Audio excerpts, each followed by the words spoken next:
that beat, cause it's about to drop.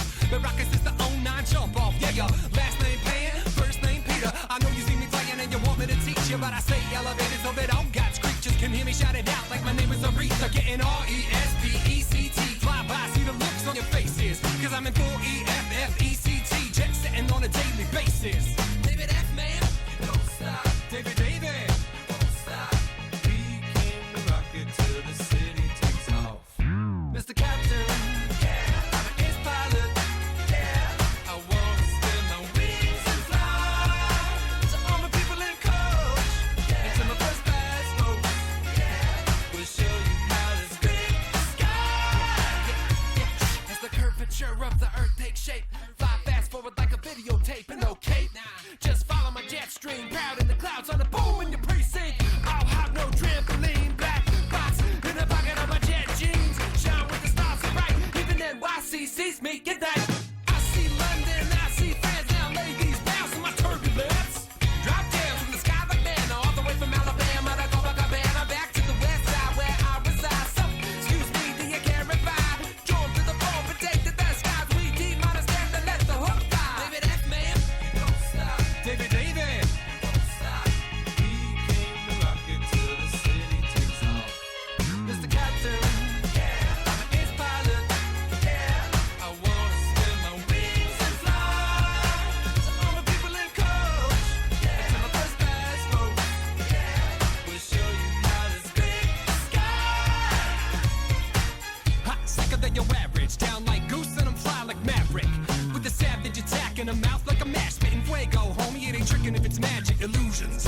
Indubitably juvenile, my crew can do it and we do it well. Rock around the clock all across the nation. Got a lot of sky miles and a reputation of making earthquakes every time we land. Cause stopping ain't an option or a part of the plan. Fools get to fuming while I'm running on jet fuel. Now pay close attention cause I'm ready to let you know what I'm all about, child. I got that style that you come to love, and I'ma stay fly till the day I die, spitting fresh to death from above. Get it, David F. Man, you don't stop. David David, you don't stop. We came to rock it till the city takes off. Mr. Captain, yeah, I'm an ace pilot, yeah. I wanna spin my wings and fly. To all my people in coach, yeah. And to my first class folks, yeah. We'll show you how to scrape the sky.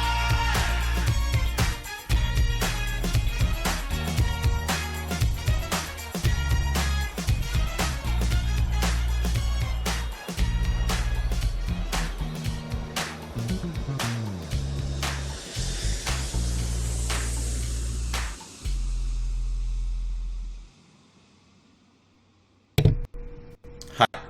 Hello. How's it going? Welcome back. Second day in a row streaming. Wow, we're really doing it, aren't we? Alright, we're going to be diving back into Eternal. We're going to start by playing some Sling in Throne. For those who don't know what Sling does, it is built around the relic Sling of the Chi. It has text about enemies can't transform your units. It used to be much stronger than that. This got a little bit of a nerf about a month or so ago. Now, if you play a unit with 6 strength or more, it deals 6 damage to an enemy or enemy unit. And then at the end of your turn, if you have a unit with 6 or more health, you draw a card.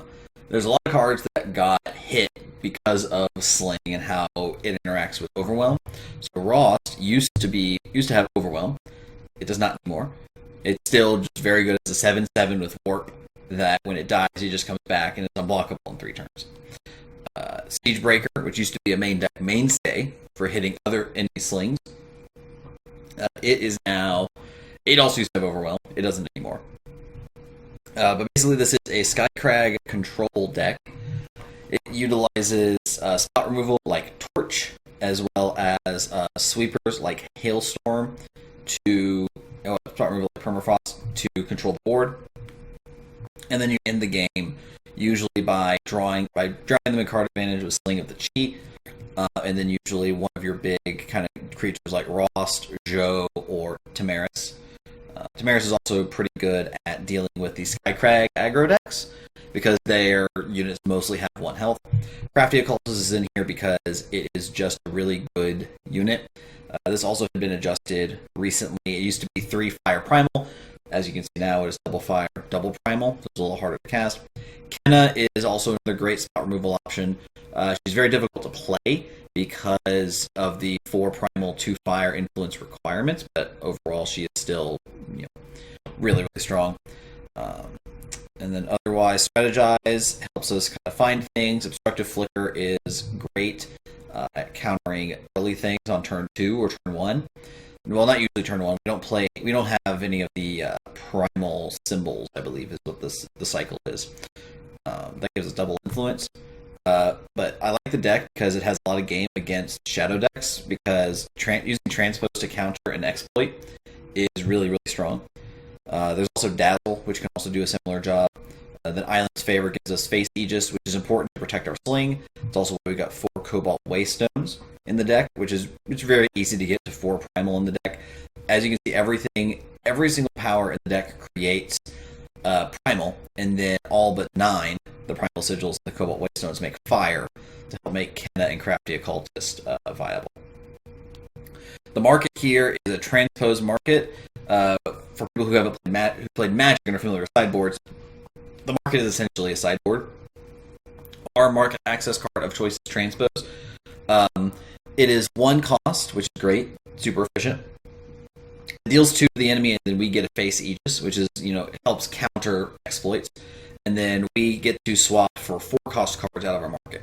So there's a cycle of these from, I want to say, one of the Zolta sets. Might be Flames or Echoes of Eternity, I forget which.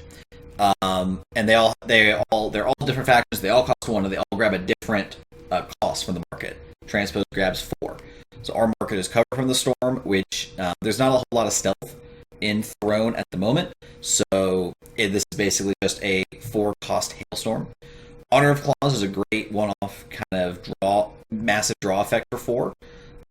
Siegebreaker helps us counter enemy relics. Sudden Schism is kind of an extra finisher in the deck by helping us create extra copies of one of our units. I haven't had a chance to play this one yet. I haven't had a need to grab it from our market yet. And then Turn to Seed is a efficient answer for troublesome units that have entomb abilities like Rost. Basically, you turn the enemy unit into a O2, and then after 5 turns, it becomes a 5/7 Overwhelm. But all of the rest of our removal will generally deal with it as an O2. And if we can't get to that, then we can just permafrost it, and then it's just a 5/7 that's just sitting there, not really contributing to the board. So this is the version of Sling we're playing right now. There are other ways you could obviously build it.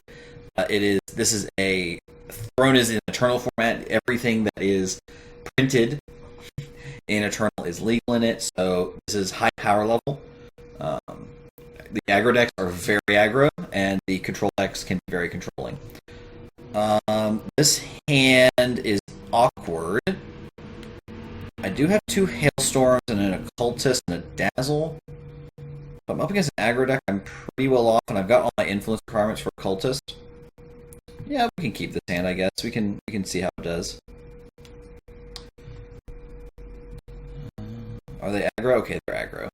Alright, so we're going to need to get a little help, but this Hailstorm should be able to get us some value. Oni Ronin is one of my favorite units. It's a 1-cost 2/1 with Warcry, so whenever it attacks, the top unit of their deck is +1/+1, or weapon, and just have it permanently. Okay, so there's Skycrag aggro. Got it. Yep, this is a deck after my own heart. Very aggressive, all the fun stuff. I'm going to play Seat, and I'm going to go Shields down again, but I think this Hailstorm should hopefully carry the day. League Explorer, that's going to be a problem, but it also looks like they're missing their 3rd power, but these aggressive Skycrag decks usually only need like 2 power to really kind of go off. So the first Hailstorm will clear all this up, and then hopefully we'll be able to stabilize after that. It is important to note that they got a depth charge, so we are technically at 13. Well, now we're at 11. Now we're going to be at technically 9. Champion of Fury. Oh, that's the one that got the buff. Got it. Okay. I think we Occultist here. I'm going to pitch Occultist, or I'm going to pitch Kenna, and I think this Dazzle. Banner's a great draw for us. Now I get to use transpose, hopefully. If they get no cards in hand, then this depth charge is going to deal 2 to us, which is going to be a problem. Permafrost, the Occultist, yeah, that's fine. They attack for 4. I am 100% blocking it. Thankfully, they don't have double primal because Champion Fury is from the second set, Omens of the Past, and if they had double primal, it would be a 5/2 with Overwhelm. I'm going to go ahead and transpose here. I think I'm going to get rid of this. I'm going to get rid of Occultist for Honor of Claws. But my plan here is to just Hailstorm and then clear the board up. And now that we have a Face Aegis, they'll have to burn like a torch to try to pop it. But if they're using a torch to pop it so this depth charge will do things, I'm pretty happy. They have Permafrost, but I'm fine running out of Rost right now because if I find a Sling, it's just going to continue to draw us cards. And a 7/7 is going to be really difficult for them to handle. Well, they found a Permafrost, so... And then they deal 2 to us, but that doesn't actually do anything. I kind of want to Honor first, see what we find. Ooh, that's actually really good for us. We'll pitch one of these Occultists. I'll still Crest here. Island's Favor is great. I'll keep that on top. We are at a treacherous life total. However, with Transpose and Island's Choice, I think we'll be pretty fine. So we'll Island's Favor. Get a Face Aegis, get a Primal Sigil. I kind of want Tamaris, but I think it's actually going to be better for me to Occultist, discarding Tamaris and this Primal Sigil. Oh, beautiful. Then we draw Silex, and then we get to strategize here. I might bottom this this Treasure Trove. I am one away from being able to play Zhou, so yeah, I'm going to bottom one of my Treasure Troves. And we'll see. They do play Pyrotech Explosion in their deck as a way to get past Face Aegis. Alright, so then now we've got an Ash Elemental 2. Well, this is obviously a trade. I don't mind that. Well, another Silex is good. I'm going to play Sling Kenna away the Elemental. And then we start drawing cards, but our opponent knew that the game was over at that point, so. Moving on to the next one.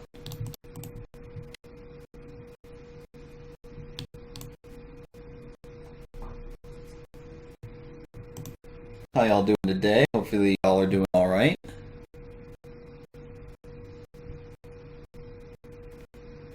Just a lazy Tuesday, I hope.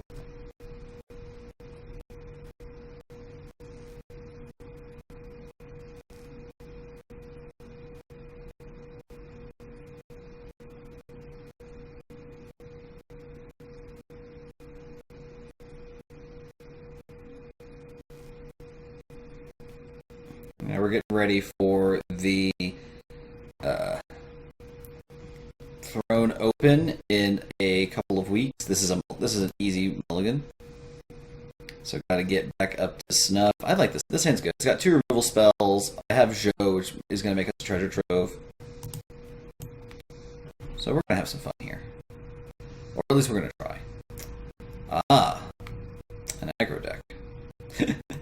Well, that is unfortunately going to stick around for a little bit. I don't know if I want Primal Sigil, though. I want a bottom Primal Sigil. We've got Island's Favor that can draw it if we really need it. Yeah, we take a little bit of beats. They play Oni Patrol, sure.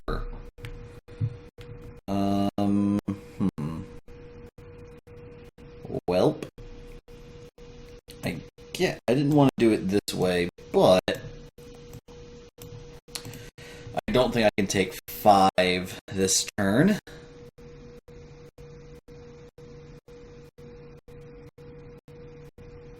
Oh, they're going to make the 2/1 Aegis? Yeah. Okay. Alright, so we're going to Island's Favor and then play Banner. The reason why is I want to get to Kenna next turn. and have it be undepleted. So that way I can deal with this Aegis threat efficiently. And they're going to play another one. Sure. Sure. Oh, and an auto tread. Well, good thing we don't have any. Good thing we don't have any. What's the word I'm looking for? Regen in the deck. Alright, we'll play Primal, Sigil. I want to wait to see if we can get another fire for this Silex. So I can shift Tamaris to pop these Aegises, and that turns on any of our discard effects. Alternatively, I can Kenna here and go ahead and kill this auto tread, because that can get out of hand pretty easily, and then it blocks these very efficiently. And then also leaves open the line where I can just Tamaris, I can shift Tamaris and then also Wrath. So I like that line a little bit more. So I'm going to go ahead and Ken away the auto tread and say go. I'm going to take some damage still, but I take less damage than I would have if I were if I had shifted Tamaris.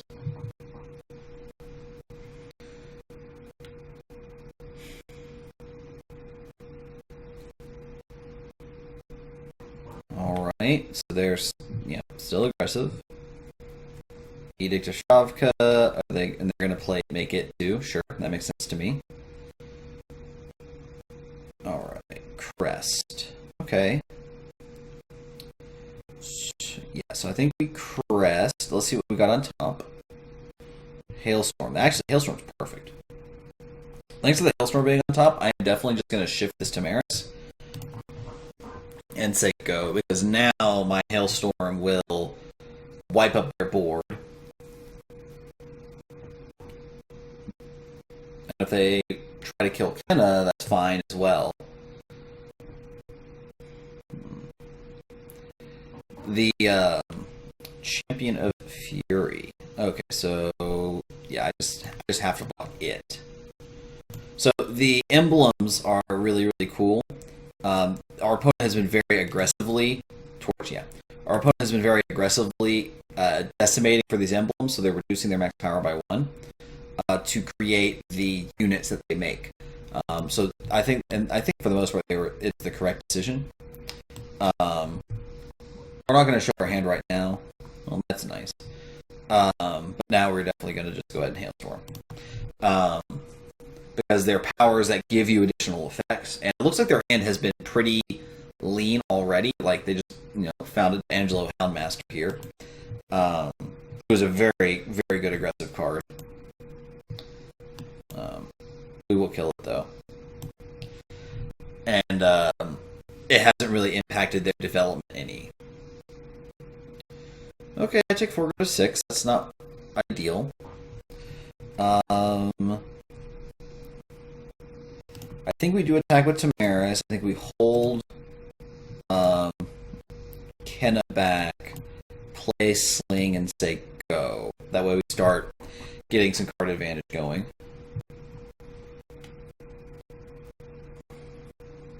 Because I do need to end this game at some point. They have a Houndmaster, and then they say go. Okay. I want to dazzle this one and turn one of my Joes into a power, because I'm going to be able to play a Joe next turn. I don't think... Let's Treasure Trove. Another Sling? Okay. Yeah, we'll just play another Sling, and then I think if we get to... if it comes back to our turn, I think we just win the game on the spot. Because I get to play either this Tamaris shifted, or I just get to play Joe, kill both their units, and then I think the game is in control at that point. The only thing that scares me here... Okay, they don't have anything. Alright, that's actually pretty good for us. Play Joe, kill their 2 units. I think I just attack with 1. I'm a little afraid of, double charge units here. Alright, another Joe and a Waystone, that's good. Okay.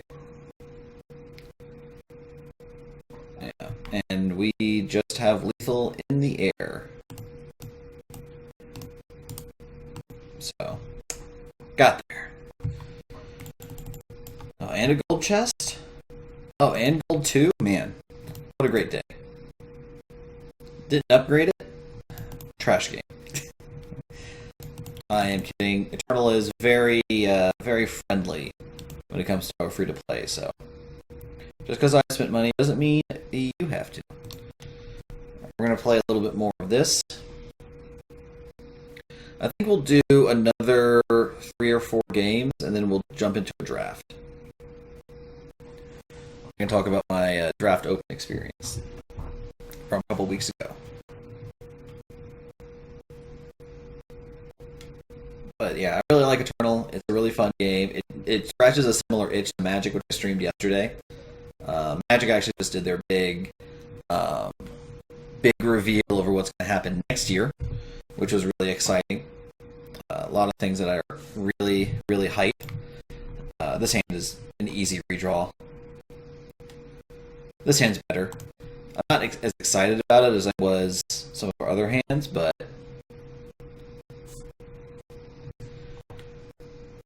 we'll see how this goes. Magic had a really good, really good stream, I think. So I'm excited to see what they do in the future. I can keep a permafrost with knowing that they're Praxis. We'll see if there's anything else. So they're like a tribal deck. Okay. Well, I'm definitely torching an explorer, so I know that I've got a little bit of time to see what I got going on. Okay, Sentinels, sure. Okay. Alright, and then we get Skycrack Insignia on time. I think I want to just say go, because I think there might be a chance for me to use Tamaris to kind of snipe some small things. Ugh. That's a big boy. That is a big boy. Face Aegis, Permafrost, Sego. There are relics that they could have that can give their Sentinels Overwhelm.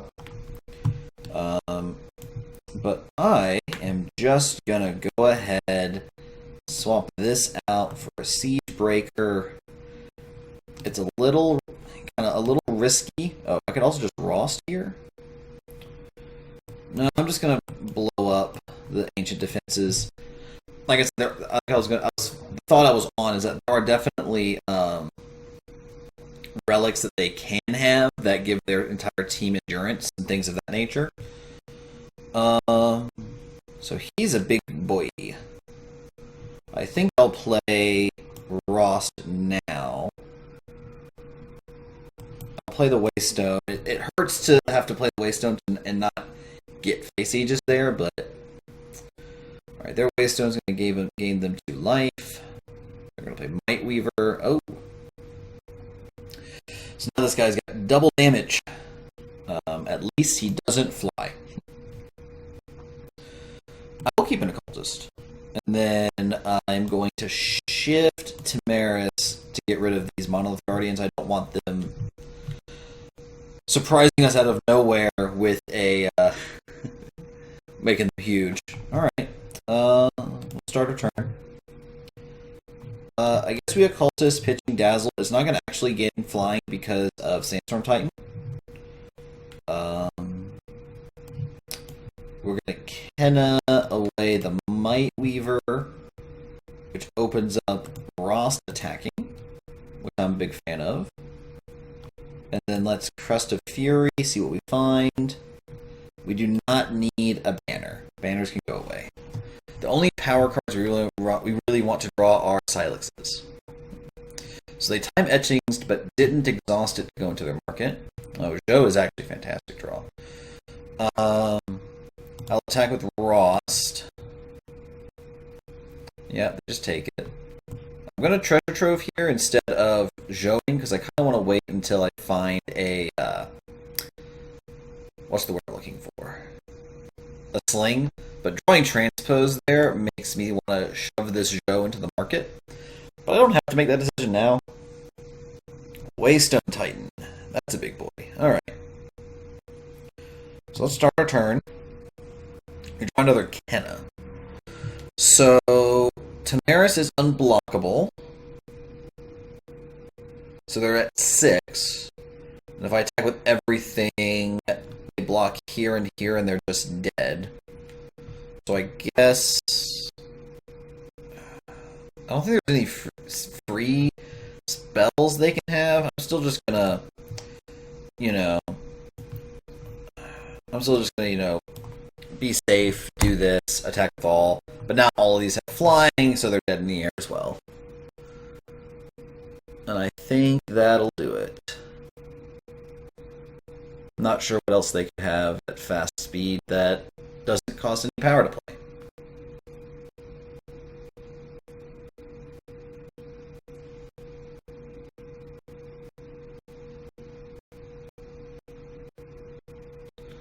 Alright.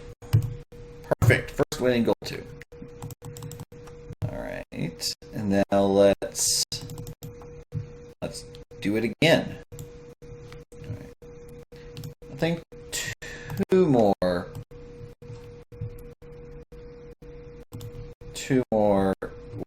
games and then we'll do a draft.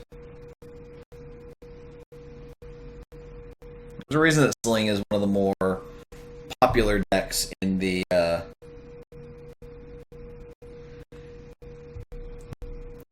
in Throne. Has a lot of game. Sometimes it doesn't really do anything, but other times you just play big dumb fatties, and those are generally enough to win you the game. So.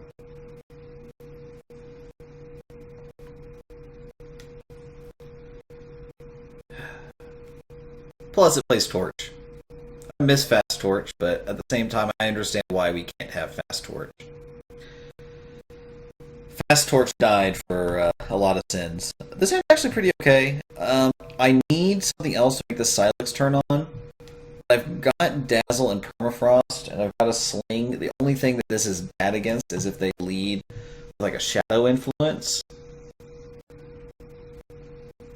Because then I'm kind of cold to exploit. Well,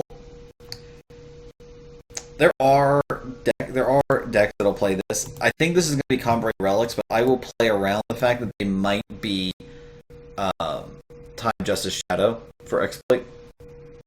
Ooh, that's cool.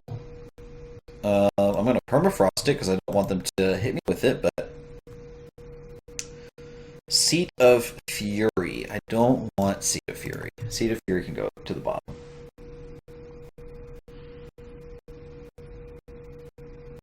So they are the Combray aggro deck.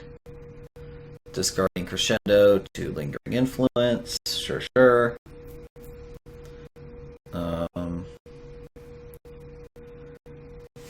Island's Favor. So I can Island's Favor for a Primal, play the Primal, but Transpose already does that, so I'm just going to Crest here. I don't want the second Island's Favor. I think I just want the one. And then now I have Transpose up for... Because I bet they're going to play something that I'm going to want to... Oh, Terius! Okay. So I can Dazzle Terius to pop the Aegis. Oh, what do they play for 1? They play Gavel's Insight. I don't think they play anything. I don't think they play Safe Return. I might... Well, no, if they play Gavel's Insight, then that'll counter that anyways. Yeah, I'm just going to go ahead and do this. I'm going to turn this Island's Favor into a power. Alright. Play Silex. Gavel's Insight gives +2/+2. I don't think they play Finest Hour. So if I Kenna Killer Terius, the Terius survives, and I lose my Kenna. But if I Kenna on the Styre's Eyes, it will, even with Gavel's Insight, it'll still die. So I think that's my line. I'll get a 1/1 off of Terius. This is Finest Tower, none of these attacks work, so I'm playing specifically around Gavel's Insight, which gives +2/+2 and Overwhelm.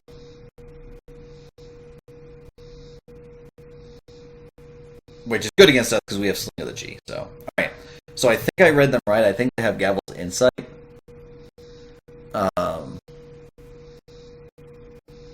Yeah, I have a version of this deck in my queue as well that I've been testing, so this will be good. This will be good testing. I need them to go below 1 at the very least.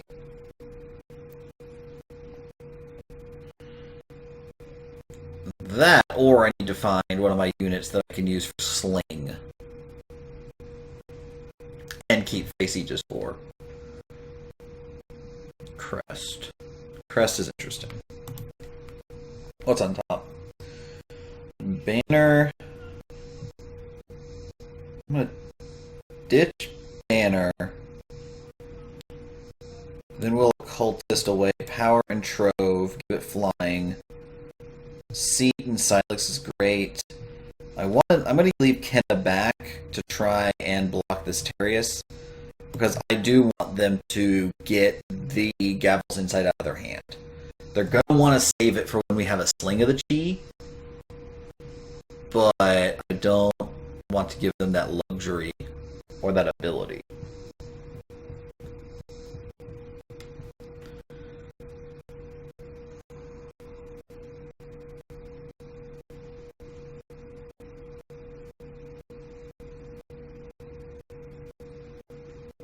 The big thing to remember also is that Terius has Valor, so every time every unit that I block it with, it gets +1/+1.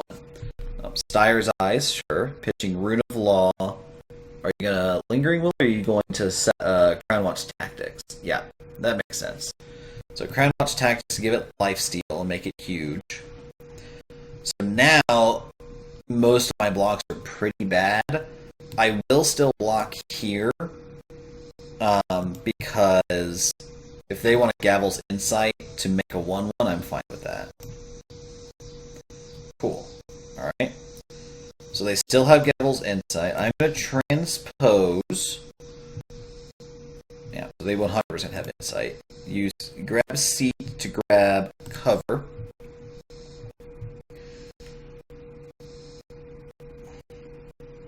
Draw Hailstorm. That's actually nice. Let's draw a card.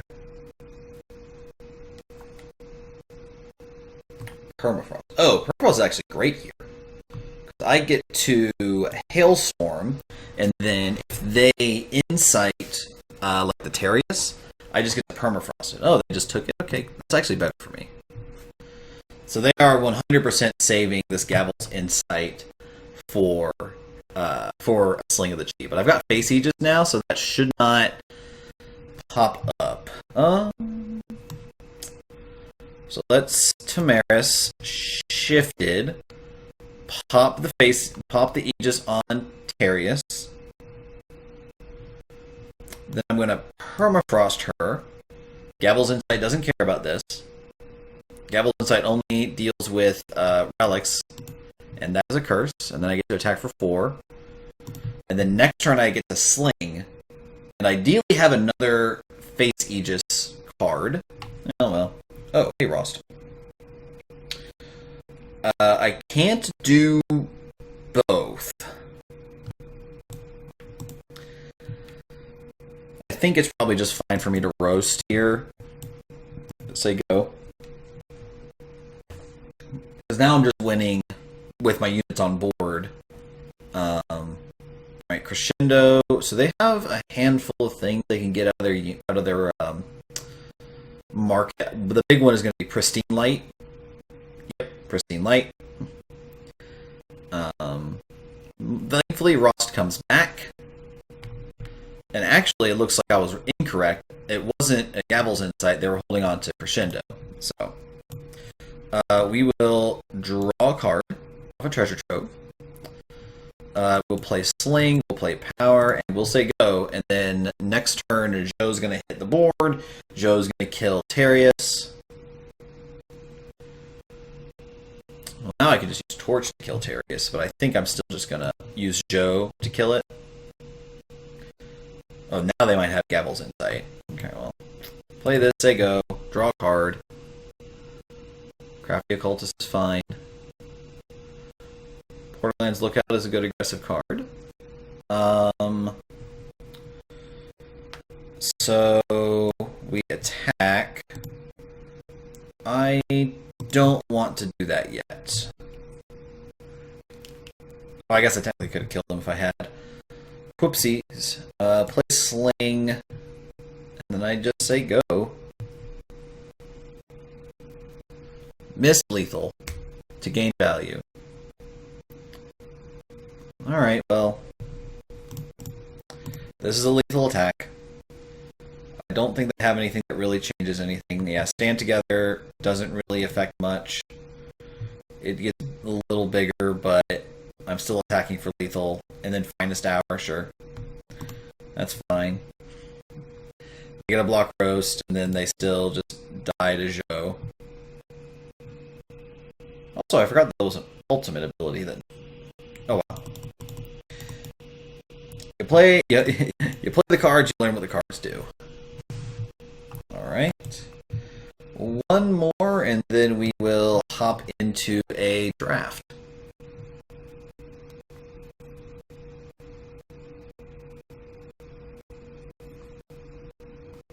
Alright. Let's see what we get. No. Another terrible hand.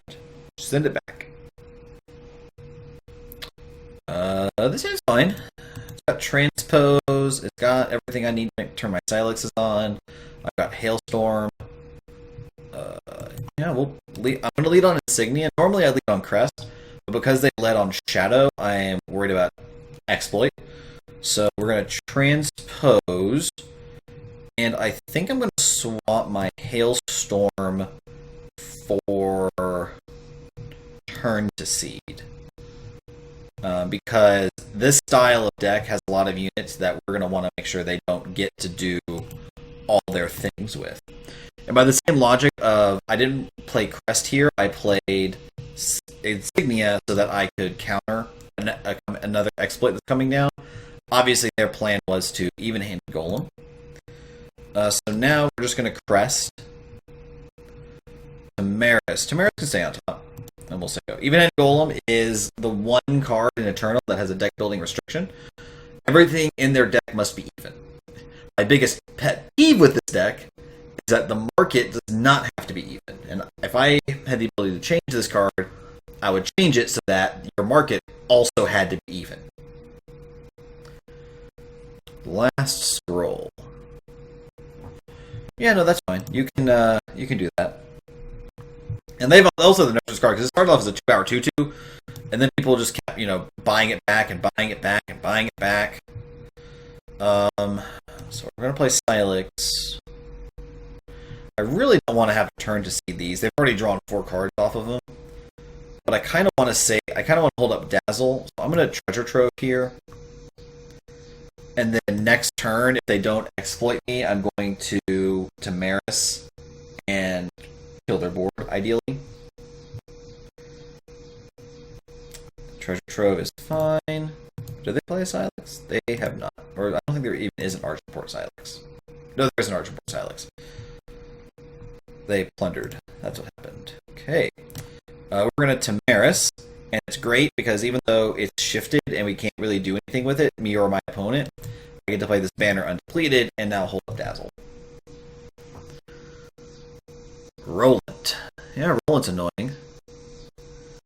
Roland, I think, is gonna hit my is gonna get hit by Turn to Seed here.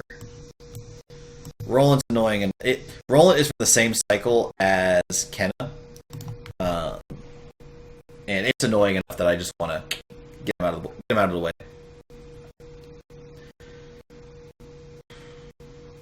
Okay, nothing's good.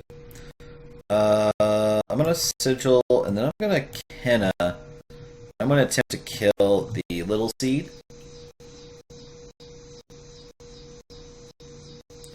Good. And then I'm gonna end the turn. Again, I want to hold up this Dazzle. I have a feeling there's gonna be some stupid spell I'm gonna want to counter.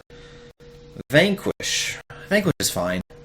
I got enough cards in hand that there's going to be something else that I'm going to want to deal with it. Well, Dicro's Ruin sucks. Well, attack for 4. If they want to try to kill Tamaris, I'll just negate it and put this Hailstorm away. Waystone.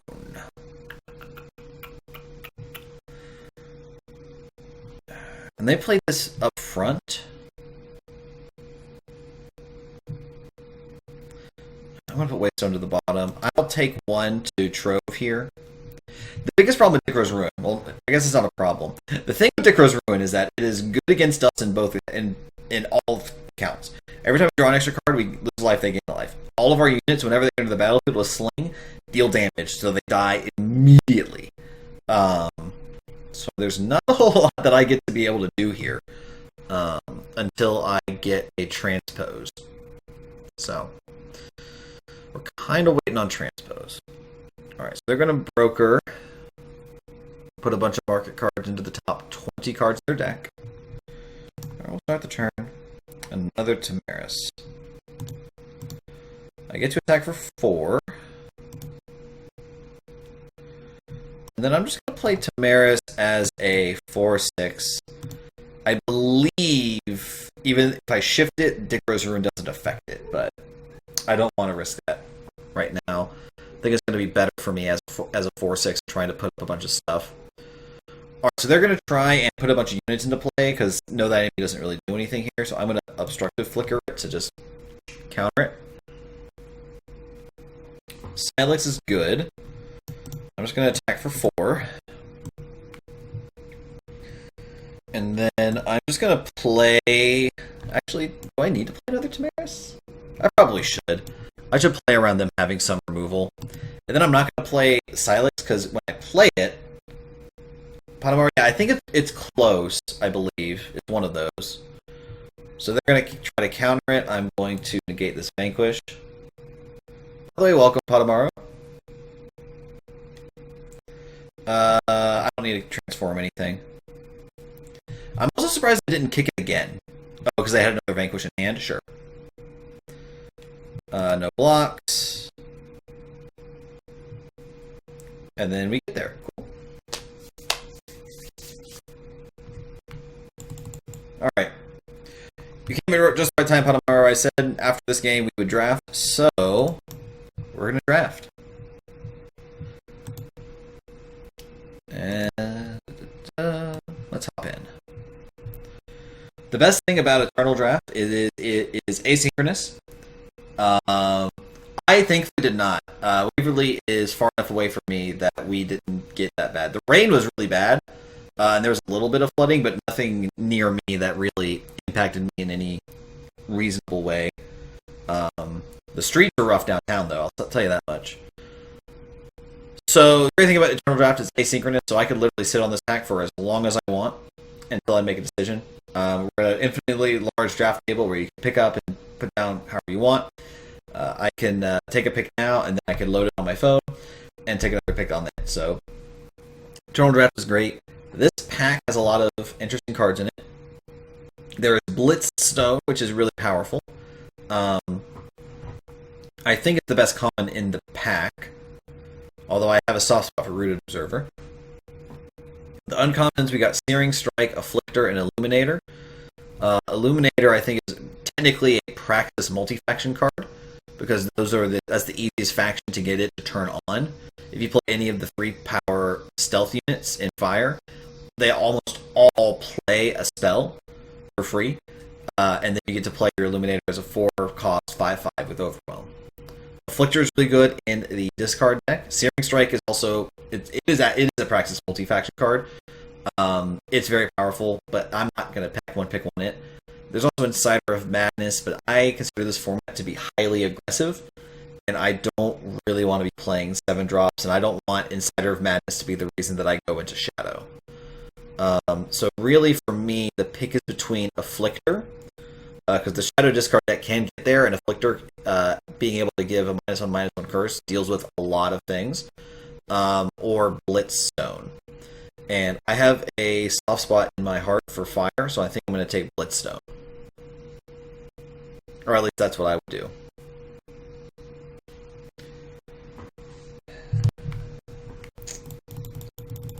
Yeah, I think I'm just going to take Blitzstone here. Next, well, okay, we get paid off a little bit. We get Orin Jailer as one of our uncommons. Orin Jailer is really, really powerful. Justice is probably the most powerful faction in this entire set. It's got two commons that are better than most of the uncommons in Topple and Ursa Squadron. There's also a Telekinetic Shackles in the pack and a Detonation Cannon. But I think that Orin Jailer is better than all of the commons by a significant amount. And I like being in Rakano, so I'm just going to go ahead and take Orin Jailer here. That pick's pretty straightforward. Here we get Ursa Squadron. There's also a Rune of Law. The uncommons are Argent from Blueprints and Distilled Rage. I've yet to actually play Distilled Rage. I keep thinking it's really cool and good, but I never end up in a deck that wants it. Other than that, like, the runes are all good. Rampaging Commando is obviously good, but I'm just going to take Ursa Squadron. Make sure that I have the Justice support to play Orin Jailer. Again, here it's a similar calculus. I could take Rampaging Commando. It's a perfectly reasonable card. Staunch Protector is annoying. And then Thorn Crawler is good in Shadow, as well as Osri. Excuse me, in Primal. But I'm going to stay on Justice and take this Reliable Troops. Okay, so now we get an interesting decision. Orin Brute is fine. It's not where you want to be. It doesn't block Ursa Squadrons at all, which is its biggest downside, just being a 2-cost 2/3 with no other text. Freight Azri is good if we end up in Huru for the Primal. We also haven't seen any Stormhawk concoctions, which is kind of the big reason to be Huru. There is another Blitzstone. There's also a Sticky Flytrap, and Combray is a very good faction to be in. Kind of far away from these Shadow cards, and I'm very far away from Lurking Feeder. So I can either take another Blitzstone, try to stay in Rakano, or I can take Sticky Flytrap and move into Combray. Sticky Flytrap is enough of a signal here at pick 5 that I think I'm going to take it and see if Time is open. Necessary Lotus is good. Staunch Protector is fine. We're too far away from Send a Message, but I think Lava Burst is better than Nectar Snare Lotus enough that I want to take it over the Lotus. There's also a Wild Azri, but Flytrap is better than Osri, and Lava Burst and Blitzstone is better than Wild Azri. I think I'll take Lava Burst here. Okay, here we have Reliable Troops versus Detonation Cannon. Detonation Cannon is good early, it's good late, so I'm going to take the Cannon here. I think we're moving off of this. Well, now we get the Stormhawk concoction. That would have been great if we had taken like the Freight Azri and the Wild Osris. This card is very powerful. We don't have the right setup for it, but I am going to take Overthrow. It's a little expensive, but at least it kills expensive things that we will need to deal with. Alright, we got Telekinetic Shackles, which is really, really powerful. It is... You always have to be aware of Shackles if they're playing Time. But I'm going to take Raging Jackal. It's on fact with what we've already got. Like, I think this Flytrap is out. And I think that the rest of these fire cards are better than Shackles and Flytrap. I'll take Intimidator here. Grenadin, we're not going to play it. Rule the Skies. Alright, what do we get? Well, now we get punished for not being in Time by getting a Twin Brood Sauropod. I guess we could take it. The Justice cards don't really do anything for me. Stone Scar Maul and Slag don't do anything for me. There's also Junk Obstructor, but I'm not in the deck that wants Junk Obstructor at the moment. So I'm going to take Twin Brood Sauropod. Like, Skimmer Wrangler is also really good. However, I don't know how often its ability is going to go off. So I'm just going to take Twin Brood Sauropod. See where we end up. I'm leaning towards taking Justice card right now because I know I'm going to be Justice. I don't know if I'm going to be Fire right now or Time. Twin Brood Sauropod is really good, so I would rather be Combray than Rakano. So I'm leaning towards Isolate or Side Street Monitor. The 2 time cards in this pack are Tower Top Patrol and Synchronized Strike. I'm not interested in those. The fire cards are Inferno Dance, Wandering Force, and Trail Torch, Cinderpaw, which I'm not interested in either. There's Opum's Technique as the rare. I think the mode that it would be used most in this format is going to be drawing Sentinel. Although, you do get to draw, you do have the option, or not the option, you have the ability to draw Sandstorm Titan, which is insane. So I'm on Isolate versus Side Street Monitor. And I think I'd rather take Isolate here. It's not been great in my experience, but I'm fine taking it here. Okay. There's no fire cards in this pack, which is telling. Jade Lodestone. I need Sentinels. I don't really have any. There's a Battlefield Chanter. There's a Dive Bomb. There's a Loyal Watchwing and a Beseech the Throne.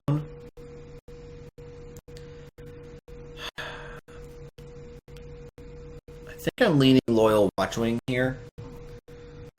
That way I can kind of stay in this lane. Okay, there's definitely no fire cards here. So I think I'm going to move off fire for the moment, unless we see something really ridiculous. I do think I actually like Mistrust here over the time cards, because they're going to play units. Your opponent's 100% going to play units. So I'm going to take Mistrust over like Entrancer here. Alright, Vapor Hut does what? Once per turn you may pay 5 to put the top power card of your deck depleted. That is way too expensive. Rusty Motive is the best card. Like, I don't have any Mandrakes to start. Well, I have a Mandrake, and I don't have anything that transforms. And a 1/3 is not even a great body, is the other thing. I guess I'll take Rusty Motive. And maybe we're still fire. Okay, this is a little confusing. I'm going to take the Crownwatch Longsword over the Scythe Slash here. Okay, so now I get an interesting choice, like Workshop Tinker versus Archive Curator. Archive Curator is really, really good. 1/4 body that also just silence something is good, so I'm going to take it. And I think we're going to move into Combray here. I'll take Roland's Favor. It's fine. I'll take Detain. I'll take Dive Bomb. I'll take Process. We don't have any Sentinels, so that's kind of meh. Okay, this pack doesn't have a whole lot for us. There is a Permafrost, and we don't really have any way of fixing yet. But if we start aggressively taking time cards, we might be able to. Like, there's Learned Herbalist in these packs that can help us splash. Otherwise, I'm taking Pack Bees. Yeah, this is not exciting. I'll take Permafrost, see if we can't make this work. Okay, we have a lot of options here, but the best one is going to be Builder's Decree. Just being able to play a 5/5 and then stop them from doing something, I think is going to be good enough. So I'll take Builder's Decree. Alright, here we get a Workshop Tinker. None of these other cards are really exciting. Ooh, Premium Borderlands Wakekeeper. That's nice. I'm going to take Ornamental Daggers. It has Echo, so when you draw one, you draw another copy. I have one discard outlet, so Privilege of Rank is interesting, but I don't think that's where I want to be. I think I'm actually going to take Horn of Plenty here. All these cards are bad. Well, not bad, but I don't want to play any of these cards. I'll take the Cabal Rogue, I guess. I gotta take Clear's Favor, but I think I want to take Chanter instead. Jeez, I'll take Decay. I don't want to play it. I might play Dune Phantom over the second Watchwing. Play Recruit. I'll play Trail Runner. I might play Disjunction. Well, okay, we're paid off in a big way. We get Kai, Awakened Master. Kai is really powerful. I have it in my sealed deck right now, actually. One of the funniest cards in all of Eternal is the Crown of Possibilities. And there were a lot of decks trying to abuse that card in early Eternal. And Kai basically does that once for you. I don't really care what the rest of these cards are in this pack. It's just Kai. Kai is just insane. Like, Kai giving, like a Twin Root Sauropod something is ridiculous. Here, I can take a mod-ready drone. But my 3s are already pretty stacked, so I'm actually going to take a Populous Controller here over a Primal Sketch. Yes, it technically splashes as Permafrost, but I think we're not splashing Permafrost at this point. Okay, there's a Rowhammer, but my removal is a little iffy, so I'm just going to take Topple here. Okay, I'm going to take Tower Inspector. I do want to have a couple more 2s. Tower Inspector is a great little 2-drop. It's also a Sentinel for our restorative process, I believe it is. We're going to take Nurturing Sentinel. Nurturing Sentinel is pretty good. Ooh, what does this do? Experimental Force Field. Enemy units without flying can't attack you. You have -1 maximum power for every enemy unit without flying. Huh. Is that good? Is it better than Telekinetic Shackles?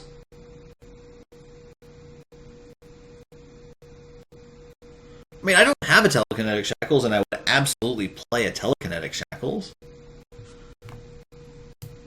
But is Experimental Force Field good? Combat Blueprints would also make the deck. I don't know, man. This is rough.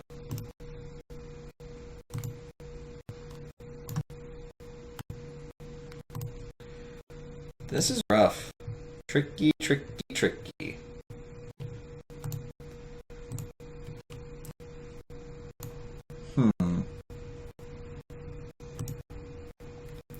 Chat, any strong thoughts?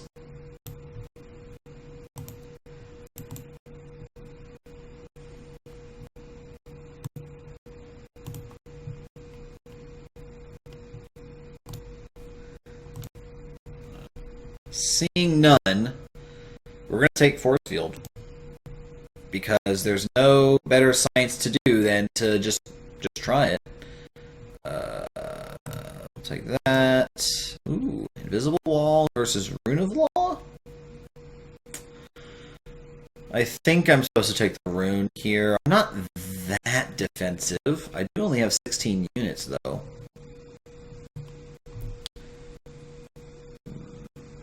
Maybe I take the Wall?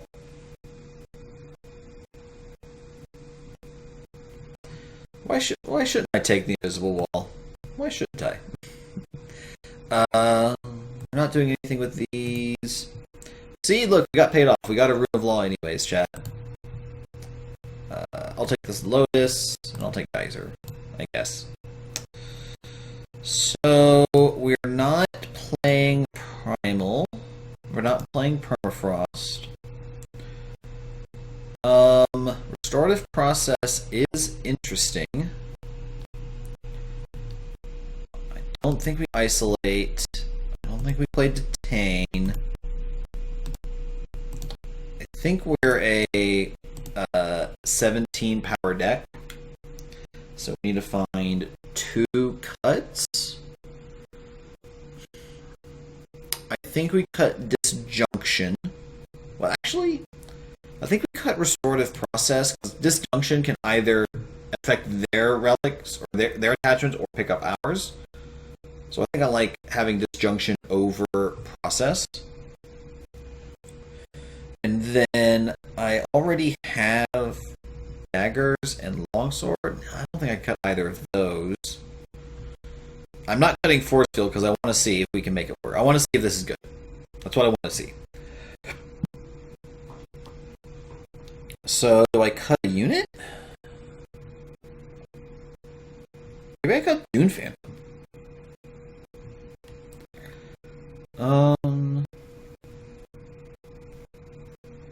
Actually, let's cut Trail Runner. It's kind of anti what we're doing.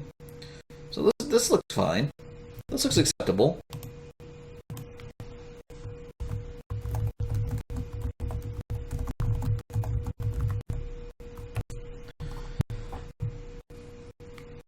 We're in Combrei, so yeah, let's see how this does. I don't know if this is a good Combrei deck that we've drafted, but it is definitely a Combrei deck that we've drafted.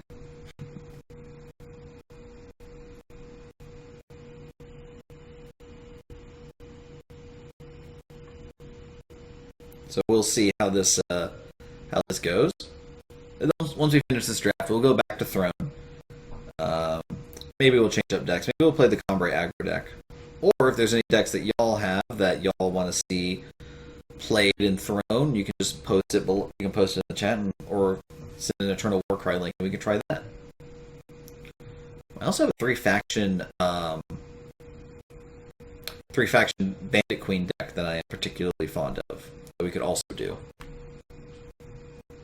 So.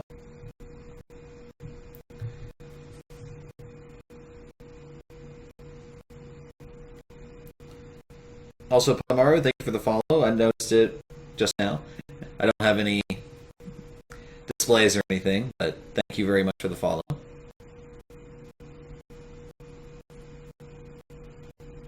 Again, just trying to make sure that this all runs and is all effective and all of that fun stuff. Hey, look, my ranking hasn't dropped that far in Masters. This hand's awful. Oh, this is fine. I've got Urza Squadron. It's not a great Kai hand, but I can work with this. It's also got 5 power for Kai, so... Oh, Drifting Drone. Alright, Urza Squadron, get out there. Like I had this in my Steel deck, and I've done some ridiculous things. I give my entire deck unblockable. Oh no! A Razorbot? Why? Well, I guess I'm favoring here. And I don't want to trade my Squadron for the Razorbot, but... Razorbot does slow things down. Alright, so most of the stealth units that they're going to have die to topple, and this one does, so it's either a Leatherhide or... No, I think it's just Leatherhide. Well, it could be the Genius Combatant. I kind of want to just mistrust, because they're going to play another unit. I'm just going to mistrust here. And then I'm fine trading this if this is Leatherhide. It could also be the Operative, which when it hits me, draws a card.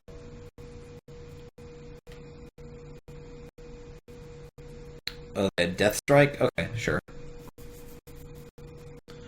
Oh, it was Genius Combatant. Okay. That's fine. Ooh. Well, now that I've drawn a unit, I am just going to Kai here, and our Lotus gets Endurance. That's going to be good. They probably will reveal Kai, which is kind of unfortunate. Oh, actually, are they gonna? Oh, they're gonna play a stealth unit. That's cool. Oh no, I've been bamboozled. Now my Kai's Blessing does nothing. All right. So, well, maybe Kai and Mistrust don't go together. Oops. I'll topple that though.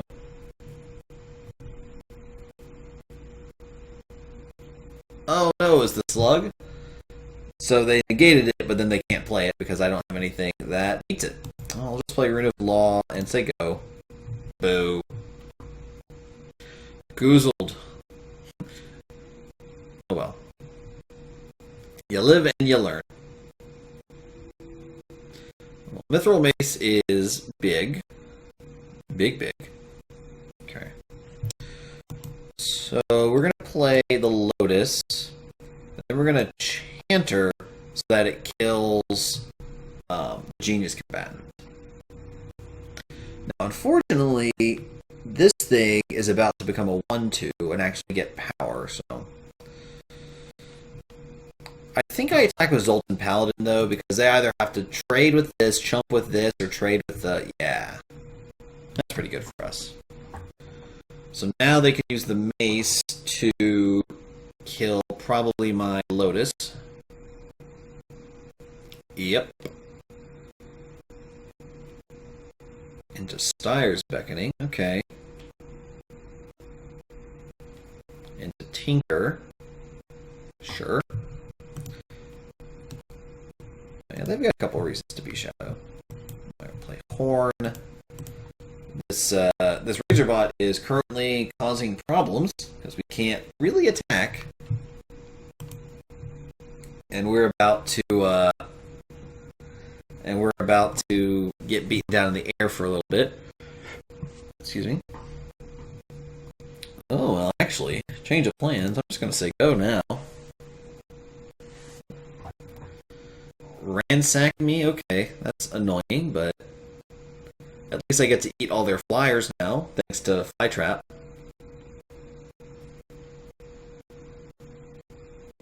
And I only have one topple, so they can't draw a topple from my deck.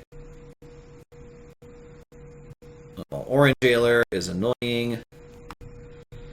That's fine. Eat that, eat that.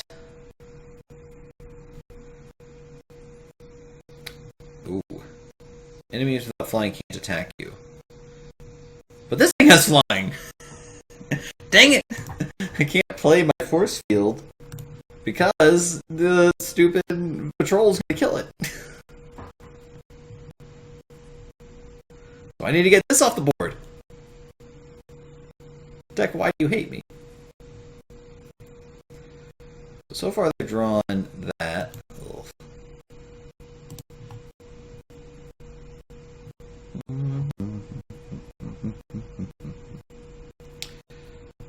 Ugh.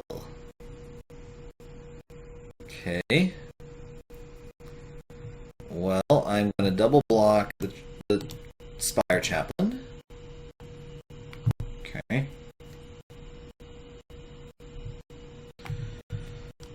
Into a stealth unit.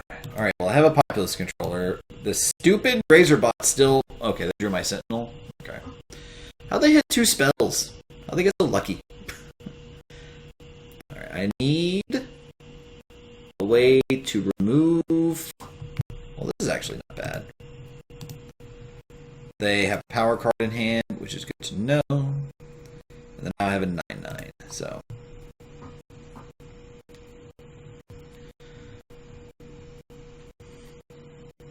Alright, well, let's start attacking. If they want to trade the Razorbot for it, okay, that works too. Alright, we'll just say go now. No reason to play out our extra power after we drew our decree. Big stealth unit. Okay, well, I will attack. See what they do. But now that I have a Dune Phantom, I can just play Force Field and say go. Everything else in my deck costs 5. So, alright, well, here's Dune Phantom. Block. And it's a 1/6. Ha! Got him. Stealth unit, sure. Well, let's attack for 1. Say go. Alright, my turn. Attack for 1. Alright. Force field coming in hot. Oh no, flyers! Well, now I guess I can't attack now. As I go.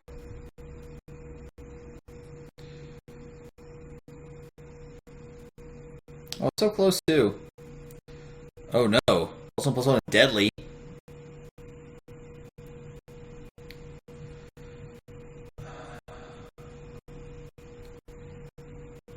Oh, this is actually probably okay, I think. Yeah, that's fine. That happens. They then attack for 2. Oh no, they can't attack this turn. Why didn't they attack? Okay, I'll start my turn.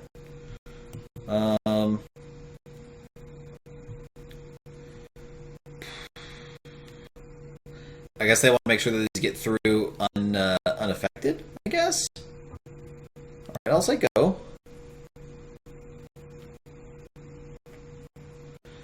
Yep, you kill the 1/7. You attack for 2. I dive bomb and block. Not how I wanted the dive bomb, but it's how we're dive bombing because otherwise I think we lose. No! Stop it! Alright, this game's over. We had fun. This game's over.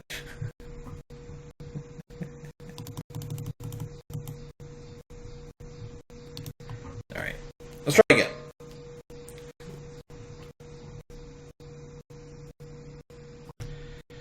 This sounds fine.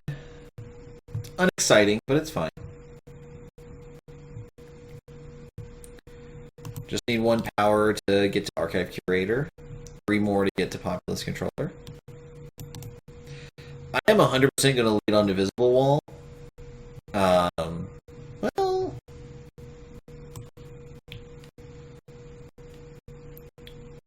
let's just Orange Jailer. I'm fine leading this, because it'll block the 1/1, and in Elysium, they're not going to have that much removal that cleanly deals with it. Like, yeah, they'll have the Vorlunk or whatever. Ooh. Maybe I hold off on playing too many other units until I draw a power so I can play Kai.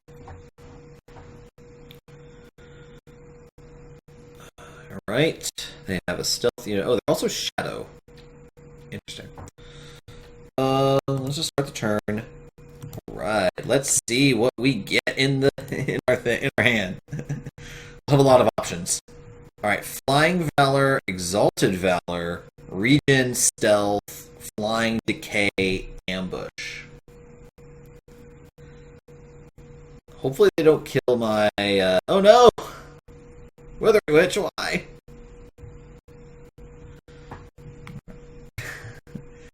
Alright, well, I guess I'm trading this Kai away. I think this is this is Hyena. I was gonna have so much value. So they're Elysian splashing Shadow for Withering Witch? It's interesting.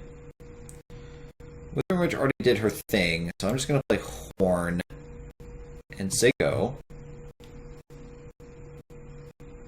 And I think they have a Shackles in hand.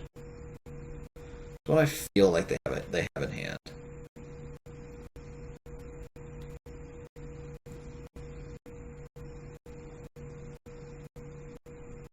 Yeah, I'll take 3. I'm at 25. Why wouldn't I just take 3? False Prince. Yeah, False Prince is annoying. And a stealth unit. Ooh. You're late.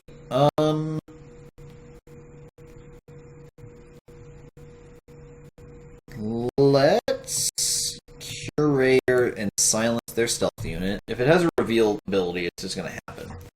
Yeah, they 100% have a stealth unit. Oh, Hidden Crusader. More rares! Why do they keep having rares? This is a rare, this is a rare. Stop having rares! Hold it, please. I have a family defeat. Oh, Forbidden Tree got killer. Well, that's not good for me.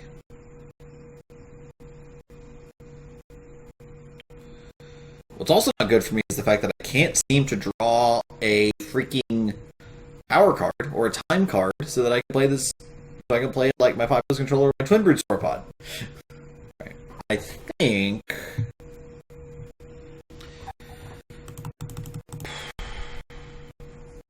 Can I play Invisible Wall? I don't have that many good blocks.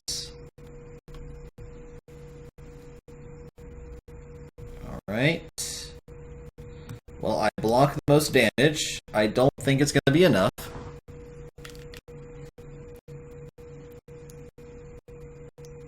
I mean, Shackles doesn't do anything. It's a 1/7. Like, you were killing it.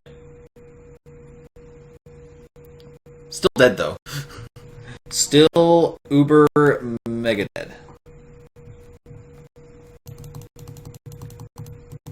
That was unfortunate. I've had Kai every game. Every game! I played it, and I've either miffed it by not playing playing Mistrust, or I miffed it because I didn't draw power. I don't know what to do. I don't know what I could have done differently. All right. This, however, this is going well. This is going well so far. Learned Herbalist, sure.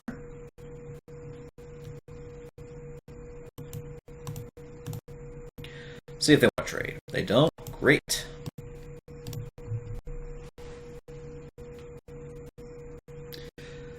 I think next turn I'm gonna activate. Yeah, just gonna activate. Get a Justice Sigil, and then we'll attack with both.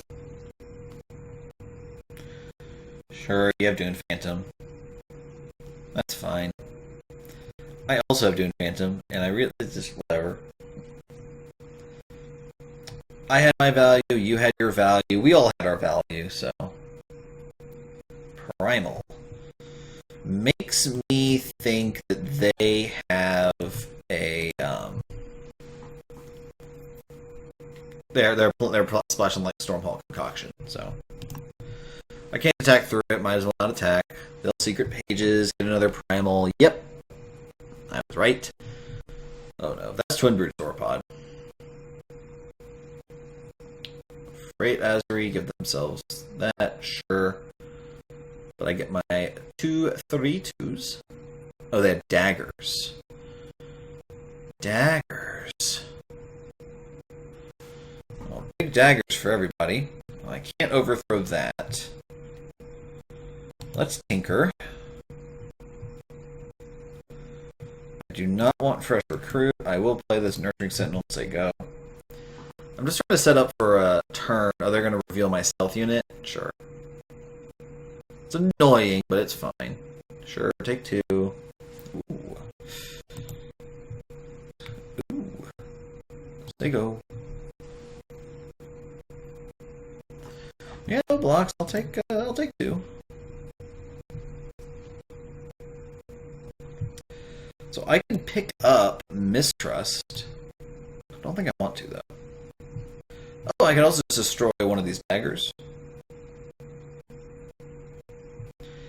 Now let's just start the turn. That's nice. So now I have the choice of overthrow the Azuri. I don't think that's what I want to do. Let's just go big. A plus space. As they say, math is for blockers. I don't have any really great blocks. Sure, that block's easy for them. That block's also easy for them. Yeah, this is fine. These blocks are all effective. Just crunching some power, say go. Start the turn, you say? Just shreds, you say. Alright. Detain both of those. And then attack. Grow the Orange Jailer. Yep, this is fine. They go.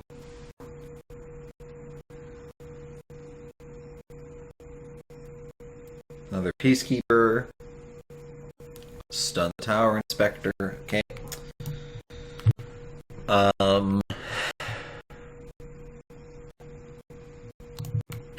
Attack with these 2. The plan being, they'll have to block with everything to kill the Orange Jailer. Alternatively, they could just, like, block. Oh, they're going to do those blocks? I mean, that's fine. I don't want to use this overthrow on the stupid Freyt Azuri. I might have to, though. Alright, well, I'll attack. Well, actually, I'll play my wall first, and then I'll attack. So now they have to block with everything on here. Or on my Orange Jailer to stop it from killing them. Alright, they did that, so now I'm going to overthrow the Freight Asri. And then I'll kill the 2/2. And then say go. And the next turn, I'll have the option to do the same thing and kill one of the daggers on the Dune Phantom. So, okay. That was good. Alright. I pulled the reverse sweep in a Magic Draft last night, which you can check on my VOD on YouTube, which I will get y'all the link for presently. My channel. Here we go. I want to open this. I want to pause this. I want to go here. And then I want to copy link at this time. There we are. There's last night's video on demand. This is pretty good. Where we did some Ikoria drafting. We went.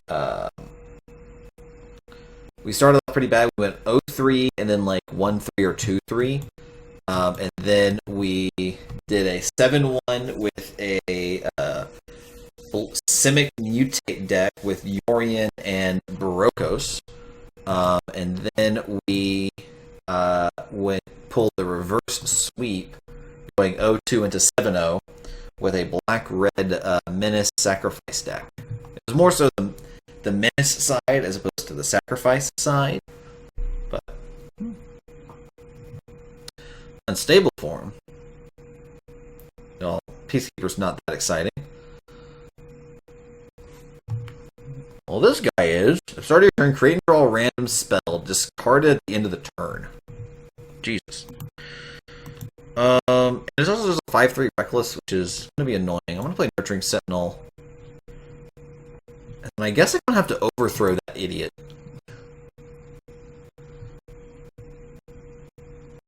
Talk about high rolls on unstable form. Debt Cannon. Alright. That's fine.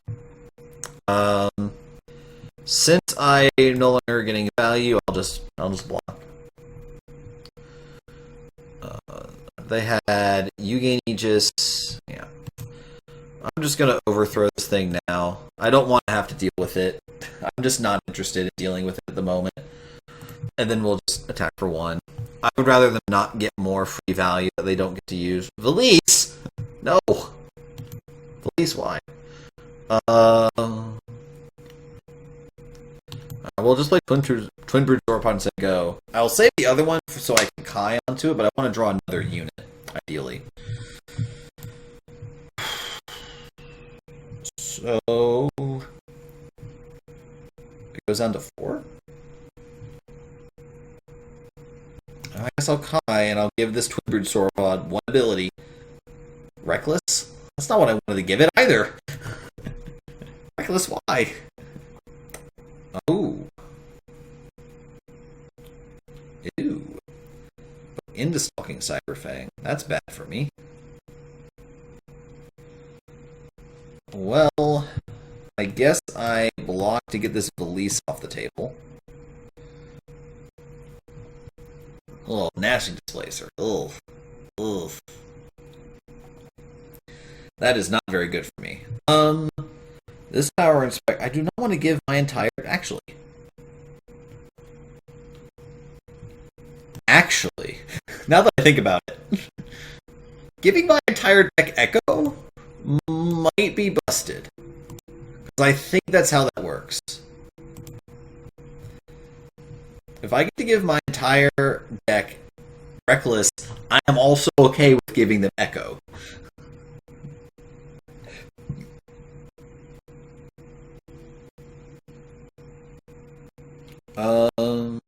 Well, it must attack. It only knows fighting.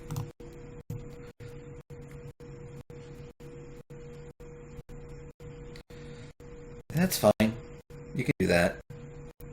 I'm going to play Inspector, then I'm going to play Force Field, and now I don't know what you're going to do.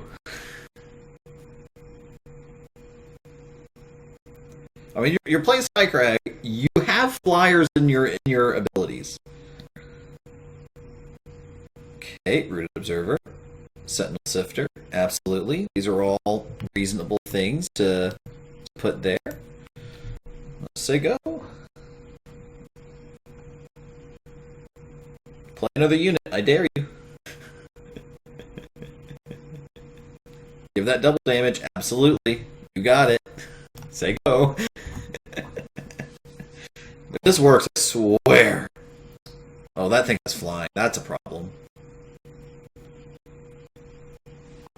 Sure, those get stunned. You can't attack yet. No, it only gets reckless?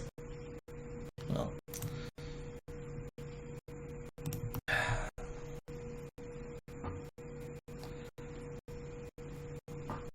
still get to kill it.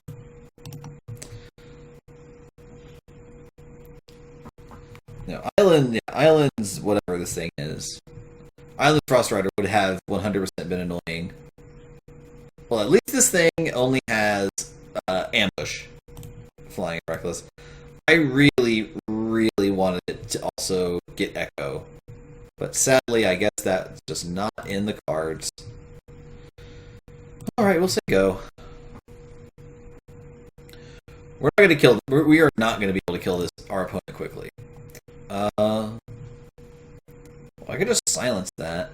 Yeah, let's just silence that so it's no longer having double damage. Because that's going to be a problem. It's 100% going to be a problem. Then say go. Hey, I like drawing cards. Why isn't Eternal? Why isn't Echo a battle skill? Eternal, please answer my calls.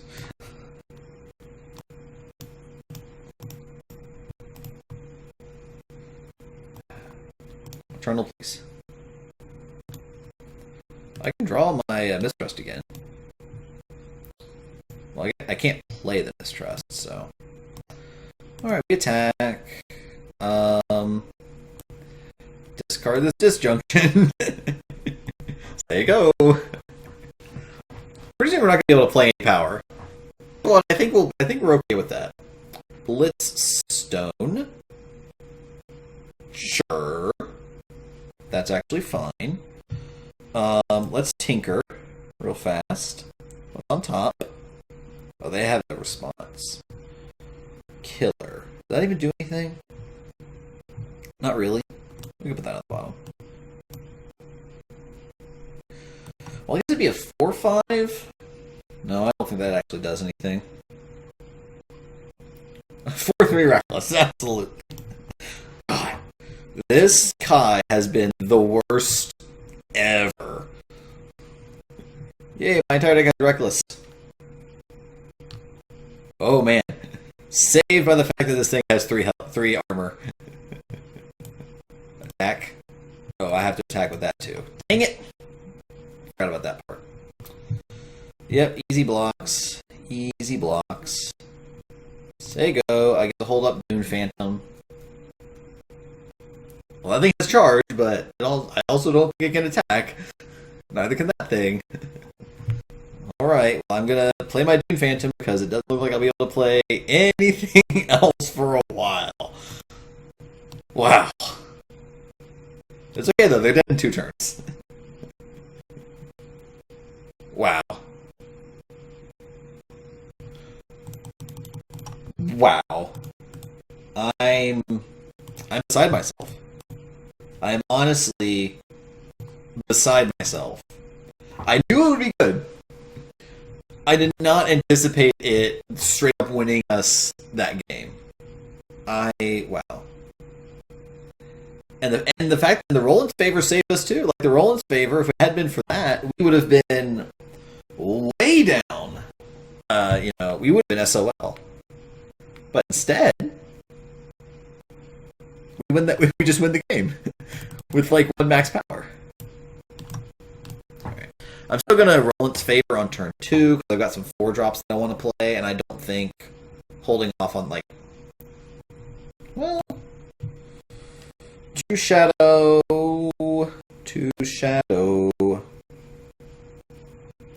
There's gonna be more impactful stuff that I can put at Crown much longsword on.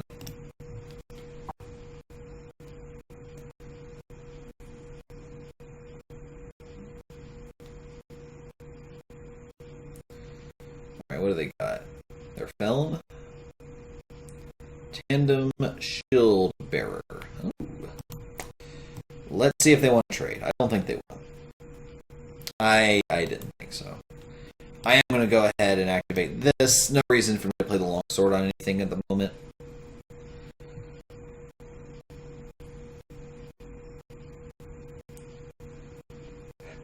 Cartographer, okay. An Echo card. Probably Herald Song? If I had to guess.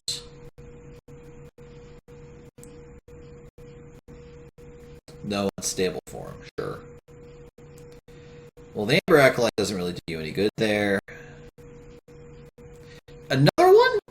How? This... Direwolf Digital, I need to know the odds of this fucking thing happening. I need to know. I'm gonna swing. Because if they block, then yeah, I didn't think so. I didn't think so. Alright, we'll play Nectar Snare Lotus and say go, with the goal being that I'm going to Crown Watch Longsword and kill this thing. I won't mind 2-4ing myself if that's what I have to do. Alright, block the 1/4. Take 5. Don't like it. I don't. I really don't. I absolutely don't. Oh, they're gonna draw Fire Influence? Oh, that's probably... Oh, no, it's Primal. Whew. I was about to be really miffed if they, Well, I should have done something else. That's okay. I got the idiot off the board. Oh, and they drew the blueprints off of the Flame Spear. Got it. Okay. What's up, Baron? How are you today? I'm in the middle of a little drafto before hopping back into the throne queue. We are in the middle of trying to pull off the reverse sweep. So, I'm definitely just going to rune here and attack. I don't think they're going to block. Oh, they are going to block. Okay. That's fine. Yeah, we've got Kai in our deck, so we can give a bunch of our units in our hand random abilities. And then we also have, no. Then we also have a really silly card in our deck as well. That makes it so that we don't die unless they have flyers, which our opponent obviously does. Stupid surprise raid. Well, that's good. I'm glad you're getting things situated at work, or at home and at work. Thorn Crawler. Boo. I think this is going to be it for this draft. Oh, I think this is definitely going to be it for this draft. Yeah. Yeah. Womp womp.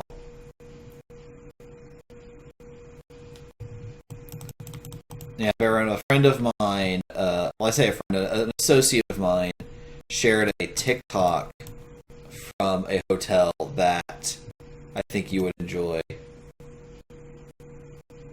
Yeah, that's the biggest thing, making sure that people aren't being like, but Baron handled all of this. How do we handle it if they're gone? It's what scares me the most about possibly leaving my job at any point. Ooh, I like Abe the Hooroo. Is that there's a lot of things that I handle that I'm sure some people will be like, what do you mean that's how we do things here? I don't understand. Oh, that's nice, actually. Okay. You know what? That draft was so fast. We'll do another one. We'll do another draft for fun. So... the person who writes the packet generally knows what they're talking about. And the night audit is very important.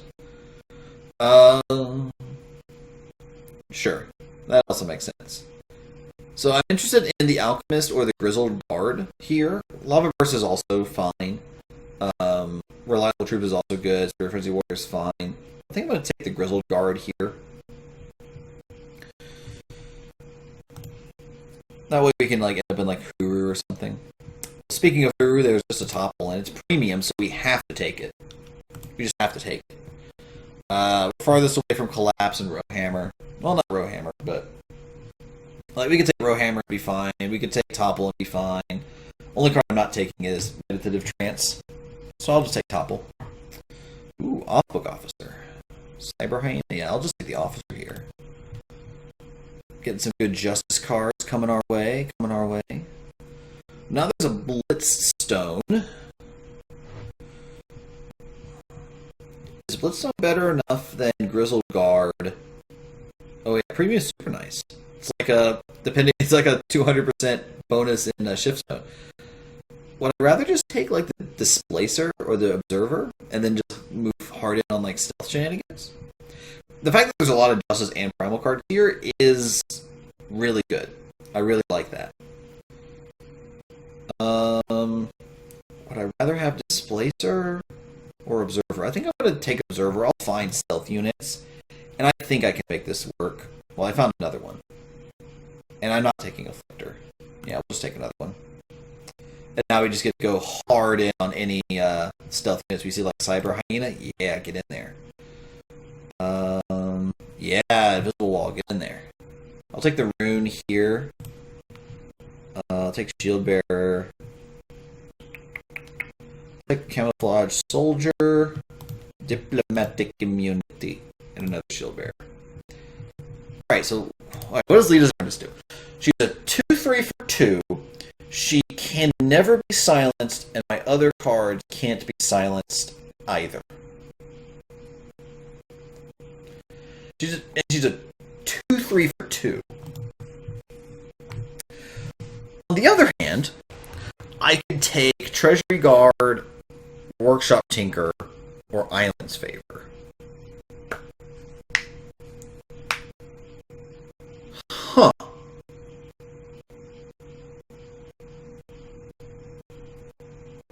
I guess I'd take Lita's Apprentice? Like, I don't even know how useful this ability is in Limited. Like, in Constructed, this stat line and this ability is very, very strong. I just don't know how good it is in Limited. What the hell? It's also just a 2-cost play, so. Okay.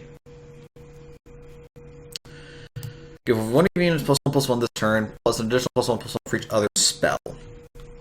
We don't have that many spells. There's also Workshop Tinker or Valkyrie Emulator. I think I'm going to take the Emulator. Yeah, I mean, I also only have one copy of the card, so there's collection things to consider. But like, yeah, it's borderline where it's like, I don't know how good this ability is in draft, is the big thing, but... Alright, I'm going to take Emulator, though. The Plunder is something that is really powerful in this format, because there's not a lot of it. Alright, so there's a Skycrag Wyvark, but so the cards I'm considering is Skycrag Wyvark, Seek Power, and Stalking Cyberfang. I'm not really considering the Tinker at the moment. Cyberfang works better if we get a bunch of Stormhawk concoctions, which is what we want to find those in pack 4. But Wyvark's also just a solid card. But it also just costs 5, it's just a 3/3. I'll just take Cyberfang. My thinking is that it's just going to look embarrassing against a Populous controller. Alright, here I'm going to take Frostkin over the Porter or the Tinker Apprentice. Sure, there's a 3-cost version in Justice in Revelations, but I think that's still fine. I'll take Wakekeeper here, that's pretty easy. I'll take Ice Sprite. There's a lot of ways of killing it because it is an X2, but this is still fine. I'll take another Cyberfang here. I'm going to take Junk Obstructor.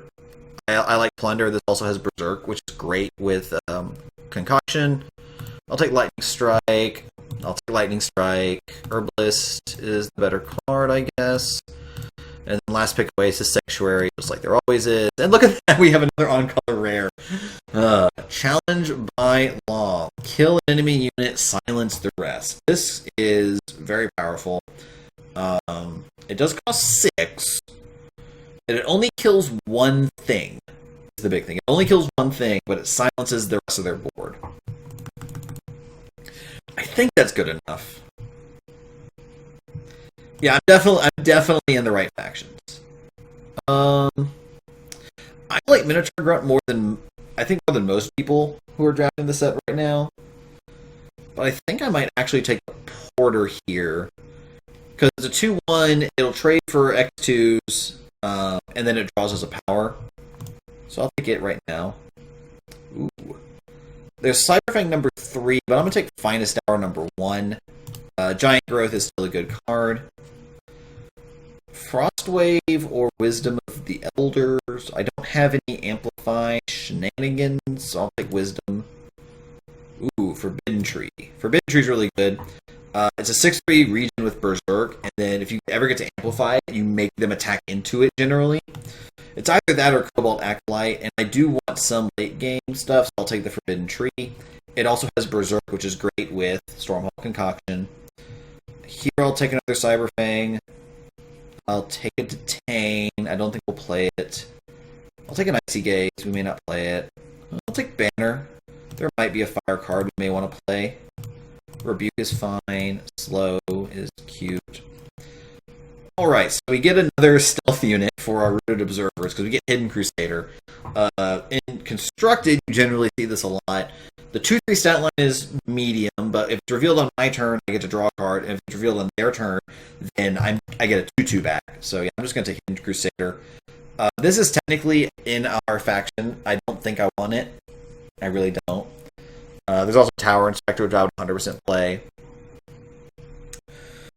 Alright, so there's custom munitions, but there's also just Ursa Squadron, so I'm going to take Ursa Squadron and be very happy. I'm going to take Iron Priestess and be even happier. Like, we are just Huru Rares right now. Recruitment effort. I don't think I have any real way. Well, I don't have any ways of discarding cards, do I? I'll just take Staunch Protector then. What do I have? Rune of Trickery or Roiling Fog. I've got 2 Rooted Observers, and I've got 1, 2, 3, 4, 5, 6 stealth units. I got a lot of 3s anyway. I'll take Rune. I'll take Rune again. I'll take Soldier, because it's very flexible. So I'll take that. That's a late Gnashing Displacer. I'm very happy to see that. All right. So now we are. I think we're going to be 17. I think we're going to be moderately aggressive. I don't think we want immunity. No Stormhawk Concoctions is unfortunate. I'm not happy about it. Kind of want to minimize my justice requirement, so I'm not playing Protector. I don't think I want invisible walls either. I don't know how good these shield bearers are going to be. And then I got one more cut. I think it's a unit. And I think it's Ice Sprite? That feels wrong. It feels wrong, but I think it's Ice Sprite. Because the rest of my 3s are stealth units for my Rooted Observers, and then Stalking Cyberfangs. Yeah, we'll do this. We'll see how this goes. I don't know how good this deck is. I don't think it's very good. But we'll see.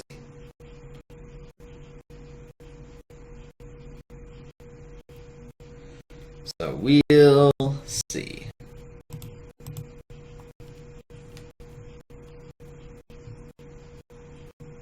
Yeah, it's fun, and that's what matters. Absolutely, Baron. And also, everybody, again, thank you for joining me tonight. after this draft, we will definitely get back to Throne and Constructed.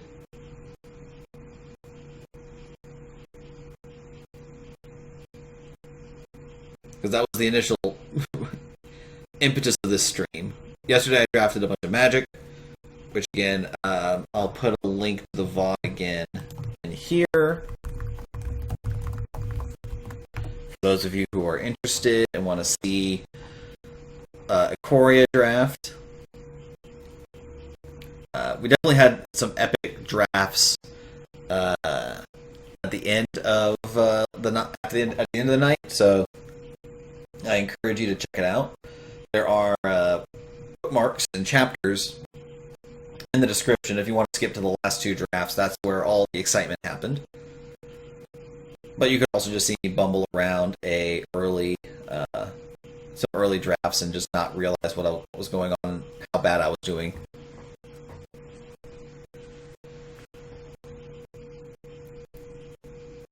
Come on, people. We're already, almost 30 seconds past the queue time. What's going on? What's happening?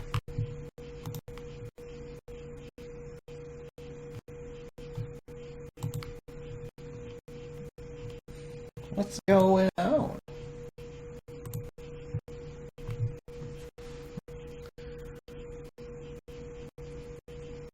Alright, there we go. There we go. The hand's great. One of these Justice Sigils is probably getting plundered away by this emulator, so we've also got Rebuke to deal with something if we want to get in with our Ursa Squadron.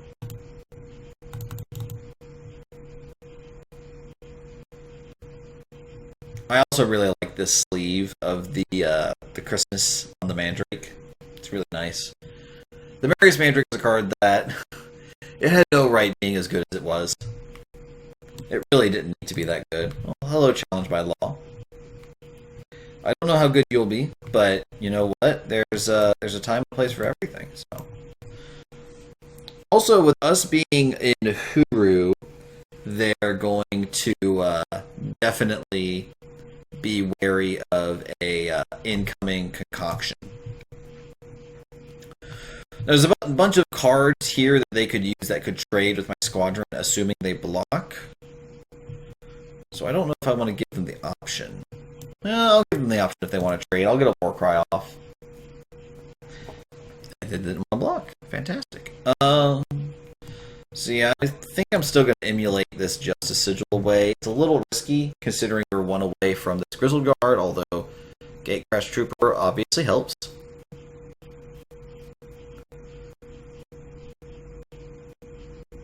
Surprise Ray. That's why they didn't want to block. No. Blocks. Cyber Hyena even? Good. Glad I didn't block. We'll play Hidden Crusader and attack for 1.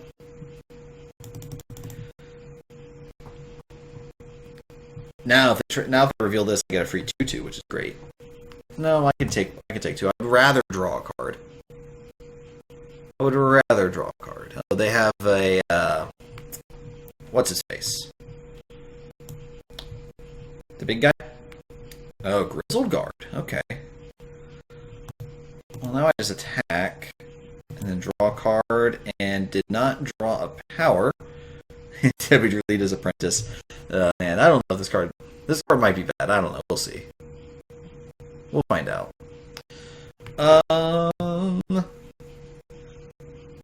I'd rather draw a card still.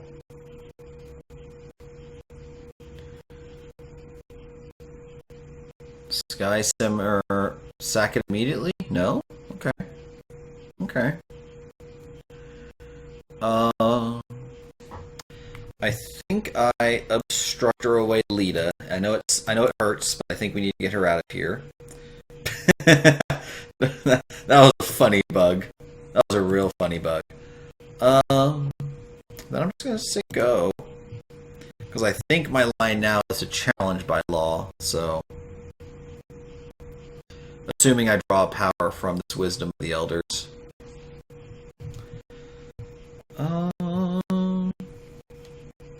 Yeah, no blocks. I'll take my lumps. I sack that to draw some cards. What do you got? Okay, Crash Trooper. I'll draw some cards with Wisdom. Justice Sigil's great. Gnashing Displacer's great. Alright, let's kill... We'll kill the Grizzled Guard. And then Buck Devour is a 4/2. Now their entire board is just, vanilla units. And then I think actually now that the board state is as it is, I think I would rather have the 2/2.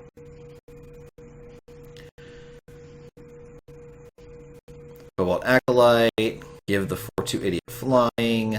That's gonna be annoying. Oh well, I get to eat that. Yeah, I'll take 4. I'm not happy about it. Then I make a 2/2.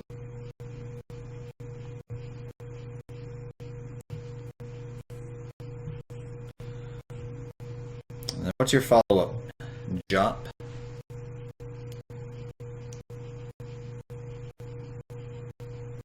Kind of need Topple, like right now. Alright, I can deal with that flyer. I think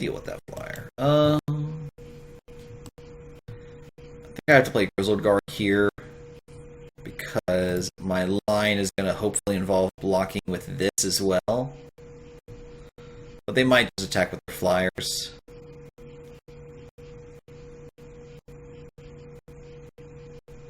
Oh.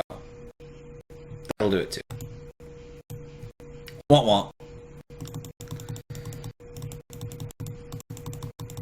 Unstable Form does it again. How dare you? At least it wasn't another Flame Speaker. We can redraw this hand. We need to find some Primal. This wasn't what I meant. And you knew it. This is going to be unfortunate. At least we have Lightning Strike to deal with an attacker, because our opponent... Oh, they're definitely going to be attacking. They played Fire and Primal. Yeah, they're definitely going to be attacking us. Oh, Bladekin Apprentice? Absolutely. It is immediately getting hit by this Lightning Strike. Just immediately. Yeah. Nope. Go away.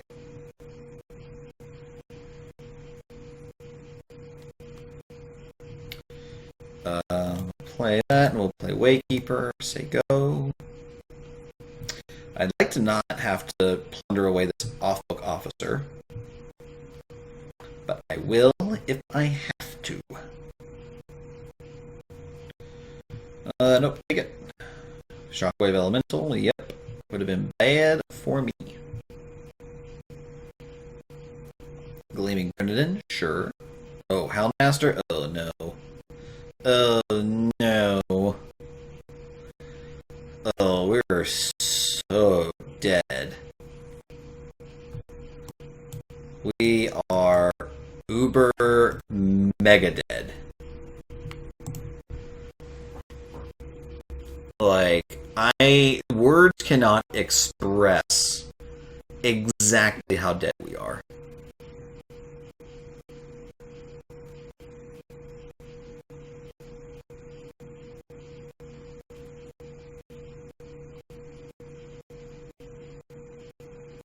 Like, they've got 2 cards in hand.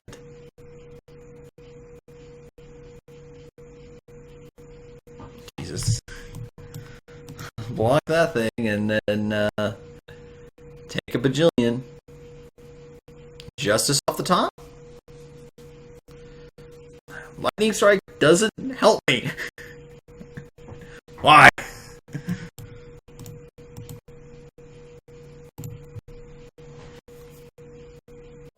I am so dead. Please attack with a Houndmaster.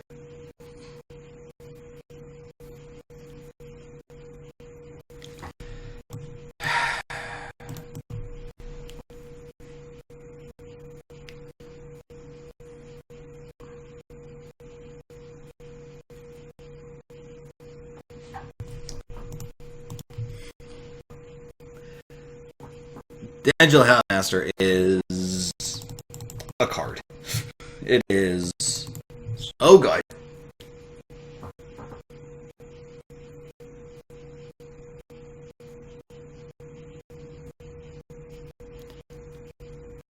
Honestly, I don't know if there's a way I could have won that game. Short of. Oh, was it 5? No, I would need to get 6 in order to get to challenge by law. So, yeah. Unfortunate, but sometimes that happens. And sometimes your opponent's deck has good cards too.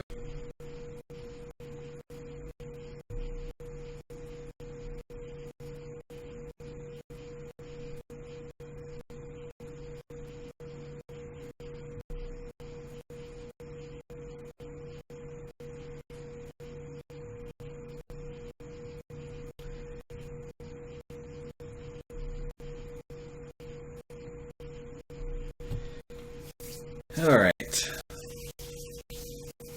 I didn't want to return to Throne so quickly, but I guess we might be. This deck has been underwhelming, to say the least.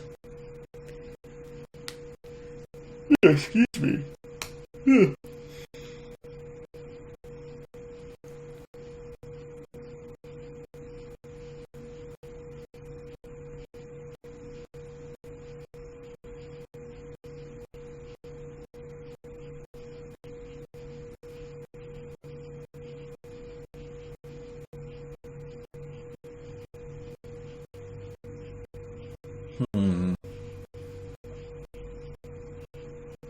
I wonder.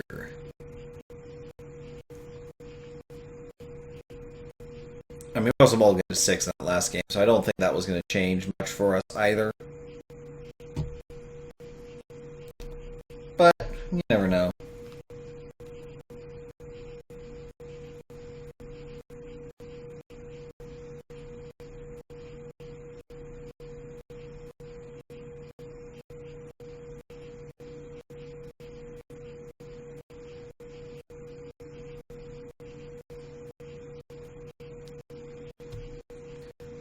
Alright, here we go.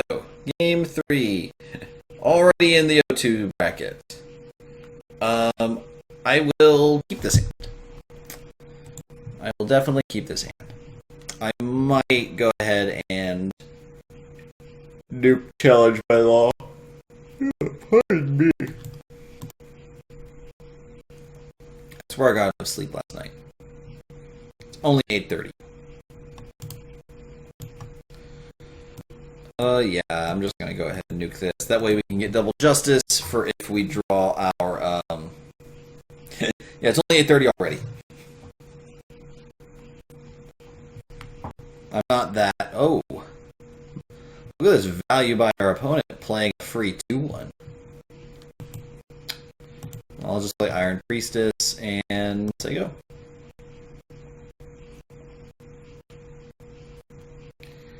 Thank you for joining the party, by the way, Iron Priestess.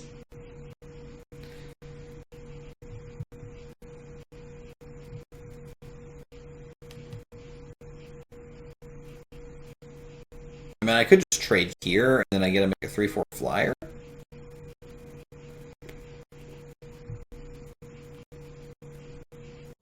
mean, I could just do that. Sure.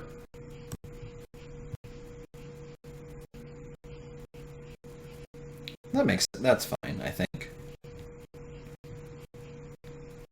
3/4 flyers are a pretty big body. I mean, they're also playing Xenon, so they should have answers for a Valkyrie emulator.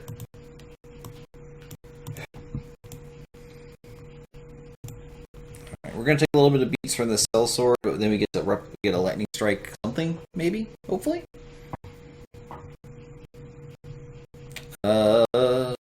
No, I can take 4. I'm at 23, I can take 4. I'll just play Grizzled Guard. And... Oh, what do you got? Didn't think so. It has Aegis, so... Oh, that's right, they have Secret Pages, sure.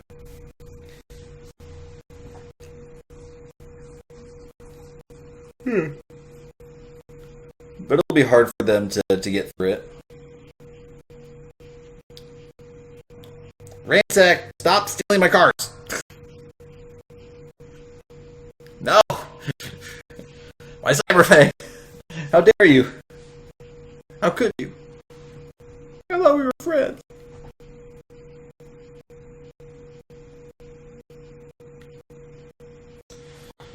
Well, we'll still attack.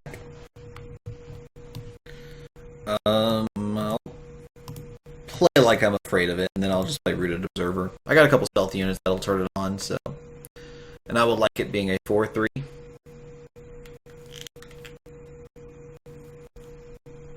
And you're my Wisdom of the Elders?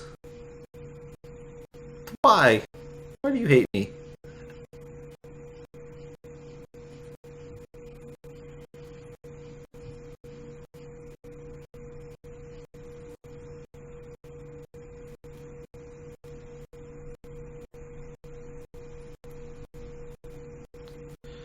Alright, so they're going to reveal my stealth unit, but they're going to see that it's 4-4, so it doesn't do anything for them anymore to attack.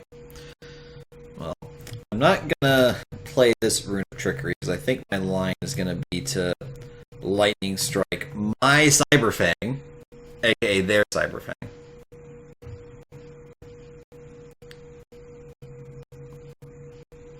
If I get to 10 power to amplify this Rune of Trickery twice... Ooh, even better. I get to blank their first use of their secret passage. Refresh.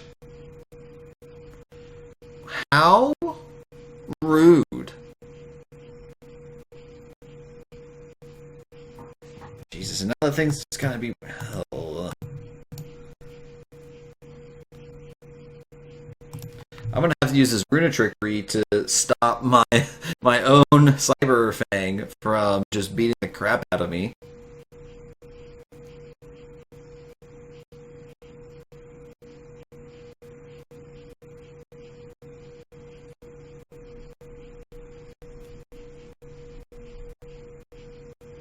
Oh no, Ageless Mentor. That's not good for me. Topple. The only thing I can topple is the 4-8. I'm actually fine with that. The rest of their board is manageable. Note they have not decided to activate this, but I'm also at 11. We're also both at 11, so. Alright, so there goes my flyer. And I don't have many good attacks anymore.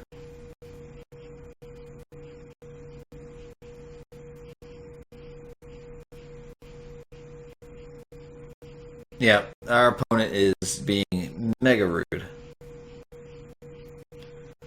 Uber mega rude. Also, how does Lotus get +2/+2? Oh, it got +2/+2 from Ageless Mentor. That's how. Okay, I figured it out. Ageless Mentor, also from the first set, the Empty Throne.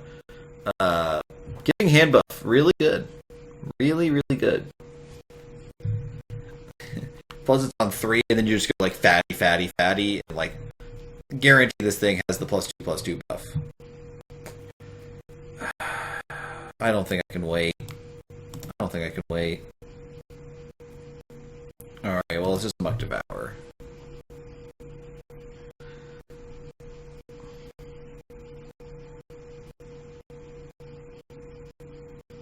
I'm still surprised they haven't been using their secret passage super aggressively. Because they have 11 power on board. Granted, it would take them a couple of turns to get there, but they got a 4-5 and a 4-2 now, so that would put me to 3.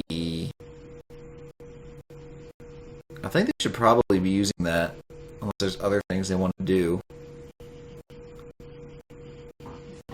I'll take 4. I'm not happy about it. I don't want to block it.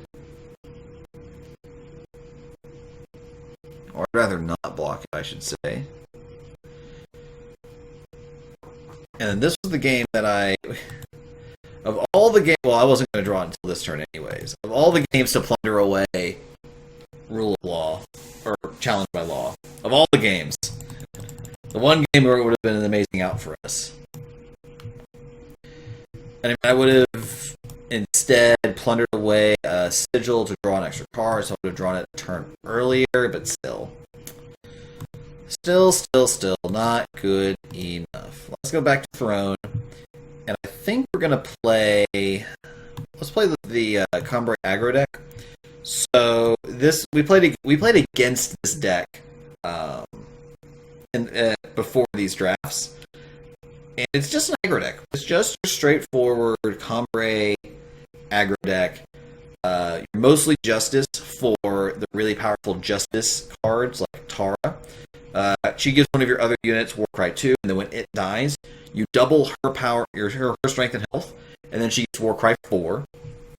Terius is great because she can create a small army. Valkyrie Enforcer is also fantastic. It just silences another unit. And it's also just a 3/3 flyer on its own. You have Styre's Eyes to either get you more influence or use Crown Watch tactic. Fort Smasher can help you play your entire deck. Iron Priestess is also great. We also saw that in our draft. Intrepid Longhorn helps us ramp a little bit. And then we got Borderlands Lookout, which is usually just a 2/3, but it can sometimes be a 3/3. And then Brody is also it's basically just a 1-power 3/3. It's fantastic. Our market card is Fearless Crescendo.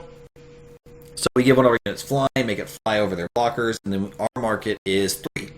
So we can get Authoritarian Creation, which gives us immunity to damage from spells, as well as +1 max power. Endless Steps is a site that can get us to Terra, but it's 4 spells rather than 3. And our most recently played unit gets buffed for however much Endless Steps health is. Manacles is just a great answer for 2 big units. Pristine Light helps us get rid of those units as well as if we get to Onslaught, which we usually will, we get to buy back everything of ours usually. And then Wind Conjuring is a way for us to get a little bit of a card advantage with the Decimate, as well as being able to either get a huge block in or deal a whole bunch of damage all at once. Power base isn't super intricate.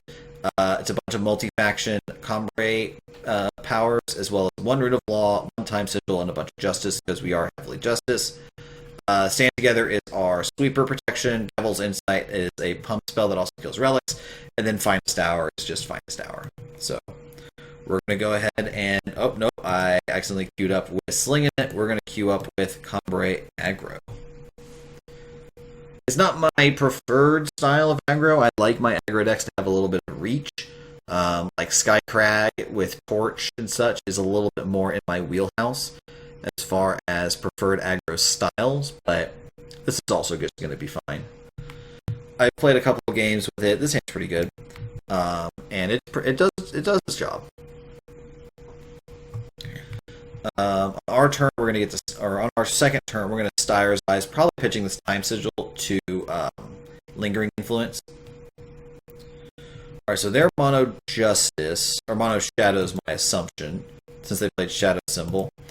I'm going to play Brody here.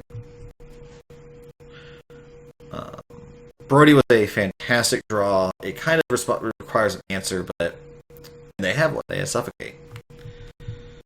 Alright. Yeah, we're going to Eyes, discarding Sigil, and we're going to Lingering Influence. Finest Hour is fine. I could have played the Gavel. That's a little... The Gavel might have been the right play since they're Mono Shadow. However, well, not Mono Shadow. They are... Oh, okay, I know what they're going for now. Okay. Gavel probably was still the right call, honestly. Is this... Okay, they're just gonna let it happen. That's fine. I'll just play my Combray and save me and pass. So now that I see Primal, I know that they are the Fel at any cost deck.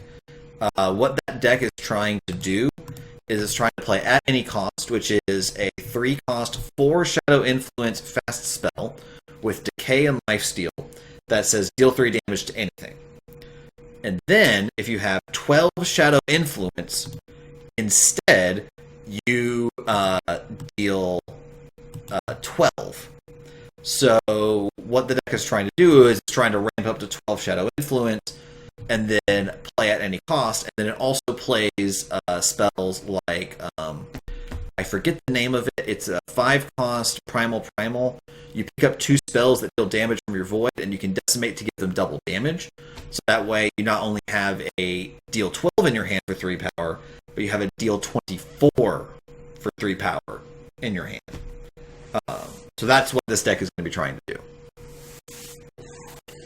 And so I think the next Styre's Eyes I draw, assuming I draw one, is going to... it is actually going to be... Actually, I don't have any Void hate in here, do I? I do have Authoritarian Creation. That can stop a lot of their shenanigans. But I think I'm still going to kind of play a little cautiously here. It's going to be hard for them to deal with Terius. But they're almost to the point of the game where they can start doing things. Like I was saying, my next one is going to... Ooh. Also, this is the reason to play the deck. Yeah, Vara's Authority is fine. And then we'll continue. Vara's Authority is the new promo. It's really good. Everything loses Aegis. And then it's an infest, but it's fast. So it is really good. I don't have a version of this deck built right now, I don't think. But I've played versions of this deck, and they're really fun. It is a very controlling build, but it is very fun. So the next Styre's Eyes is definitely just getting the gavel.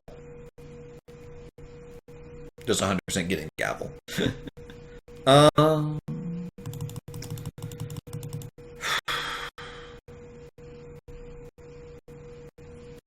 I'll start our turn.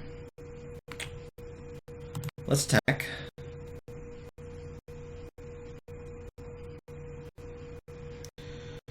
I mean, 1/1 is, I think, okay, so I'm going to hit them.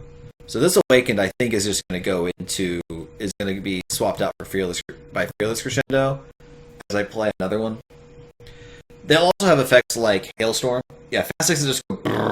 This is not a Fast 6 that goes brr, sadly. Transpose, that's fine. There's a lot of cards that they could have, they could grab here. I have a feeling they got Rain of Frogs. That's fine. This is, oh, Malediction. I'll counter it with Finest Hour. Ooh, they have another answer. Yeah, that's fine. Malediction happens. I get to keep my Terius. Then I'll Fearless Crescendo. They have something. I don't know what it is, but they have something. Awaken goes away. I get Creation.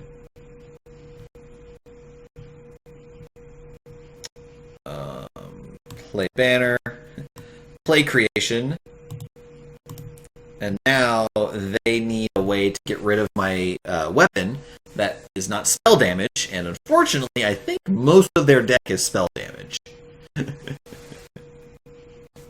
Oh, they had Dazzle. Sure, Dazzle's fine. You can stun her. That's fine. I don't care.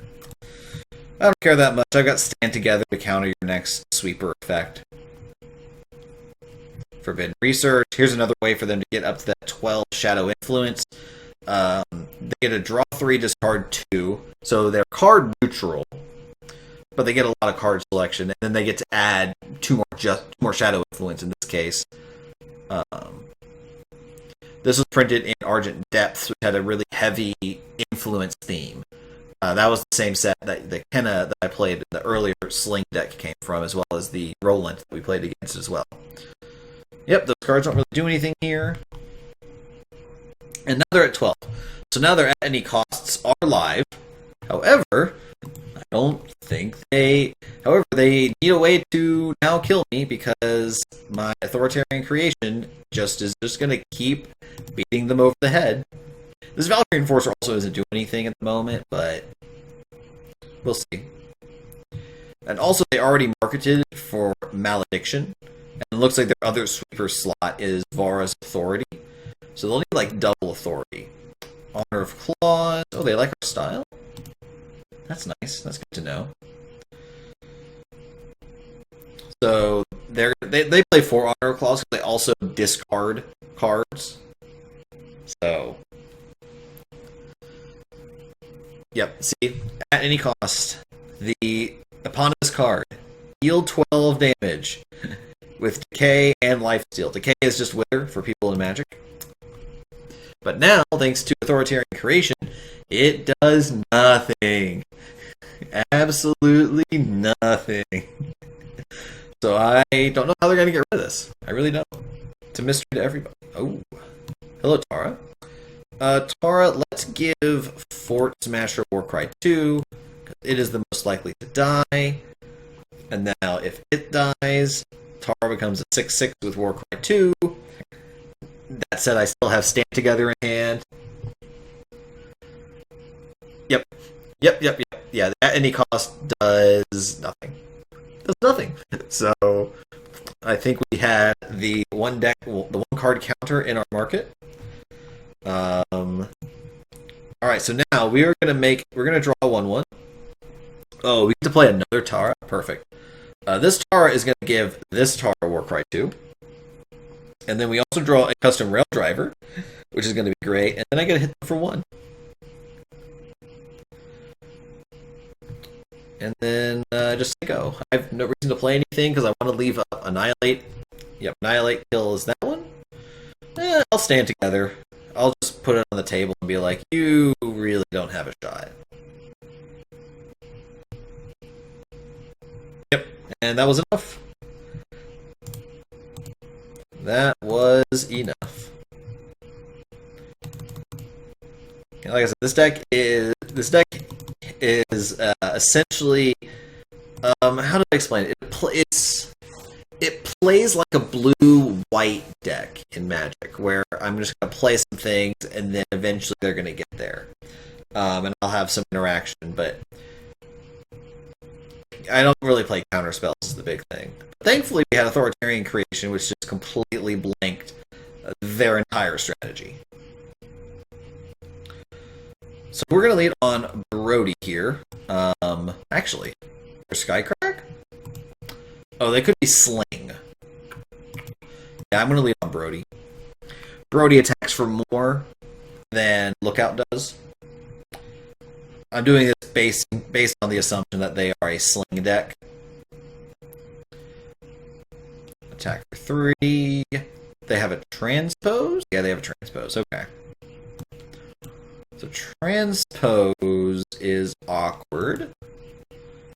I wanted to use this Devil's Insight to kill their Sling. Because I'm getting the feeling they have a Sling in hand. I also get the distinct feeling that they are going to be playing a Hailstorm or something this turn if I play out my Borderlands Lookout. So I'm just going to say go.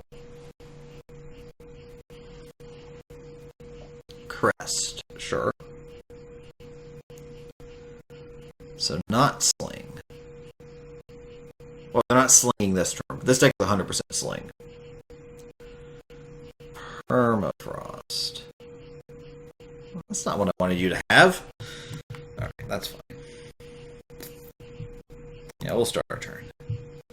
Just Sigil, Borderlands Lookout, Segu.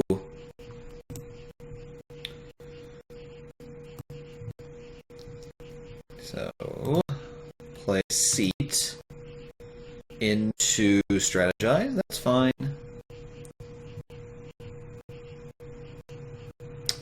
Okay, so that's 2 Joes that they just drew. Probably bottoming one of the Joes. Alright, we're going to give this guy flying. I'm going to get rid of Finest Hour, and I want to get Endless Steps. I think we're going to need to really jam on the gas.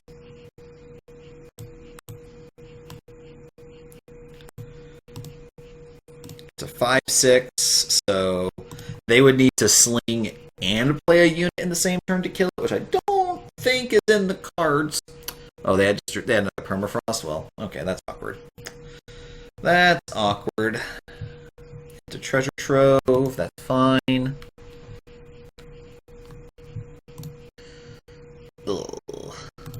Alright, it doesn't matter which one I put it on, because all of my stuff has frozen! I'll play Rune of Law, and say go! Alright, so they get to transpose again. They could transpose for cover, but cover only kills Brody. Are they getting turn to seed? Oh, hi, Kenna. Yeah, that's true. Hi, Brody. You're late. Alright, so I'm gonna play another Brody. Sadly, my Endless Steps is going away, but if they have a... yeah, that's fine. I have no way to stop that. I feel like they marketed for like a turn to seed or something. I have no way of proving it, but I feel like that's what they went for. They also don't have... oh, well, I'll counter that. And now, Hailstorm doesn't do anything. I'll start my turn. I'll start attacking for 4. Insignia say go, and I still have another stand together, which is going to be great if they... oh, they're going to kill her?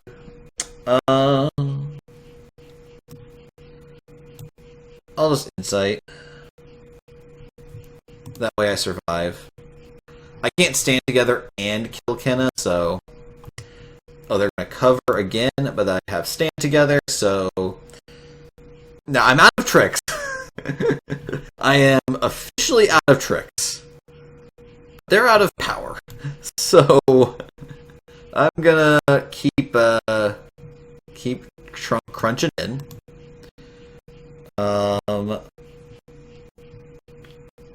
Oh, they want to get Honor of Claws. Okay, yeah, because they're like, I need power and I can't find any.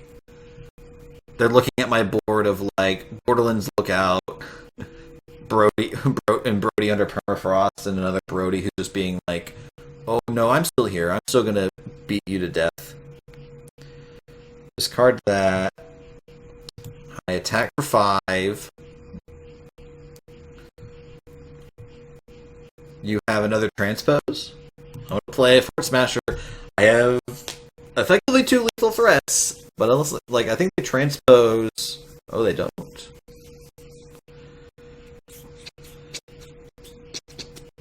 I don't know what they're going to... like, they would need Hailstorm plus Permafrost, I think? I think that's what they need.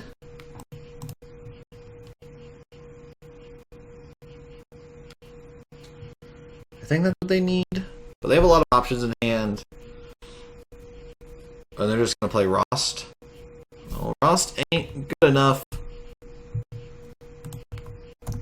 I'll attack with both, and they can only block Brody. And they can't block the Fort Smasher, so that's it. GG.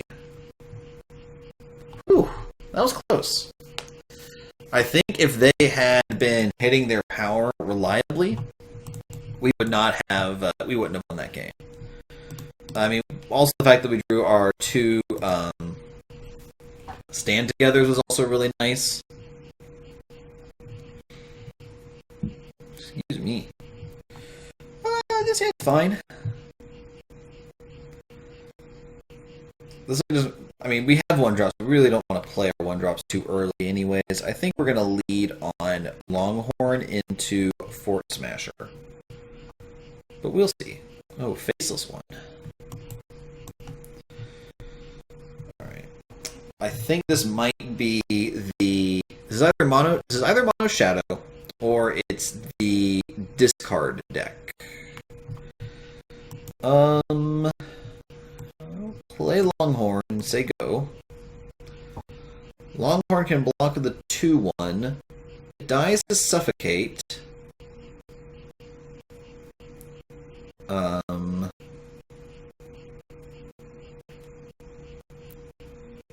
I can also just Fearless Crescendo to jump it, which isn't bad.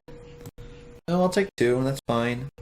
The war cry is going to be annoying, but I can take 2. Ooh, another deadly guy. I see. We're gonna crescendo. I think we're gonna get rid of Brody for Manacles. Attack for 3. Actually, this is cute. So, Longhorn plays the Sigil undepleted, so I'm going to actually deal 6. I didn't want to do it this way, but this is fine. So then I'm going to play a Sigil, and then I get to Styre's Eyes, and I think I discard Fort Smasher, and I'm going to put the Gavel on them. Because if they're playing faceless ones, they're going to have ways of discarding them to play them from their void.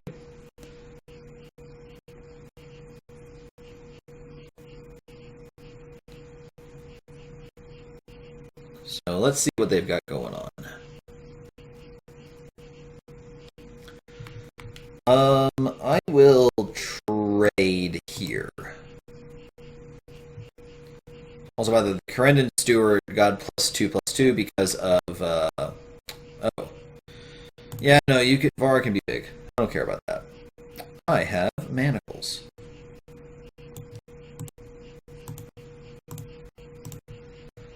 The Corendon Steward has been power, so whenever they play a power, it does a thing. It's essentially landfall for magic, for people who do not know.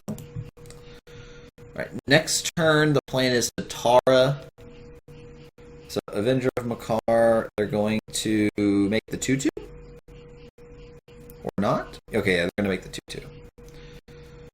So, the symbol of Makar makes a 2/2 deadly, which is interesting. Ashara.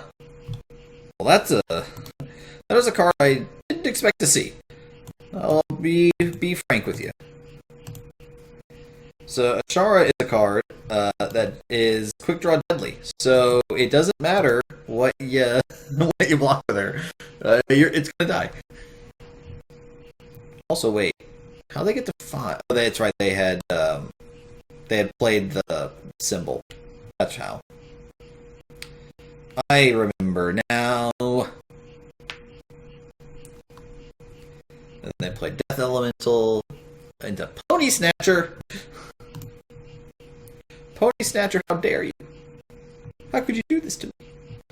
Okay, so what are we gonna do here? If I attack with both, they obviously block, like here or whatever. But I'm dead to Ashara.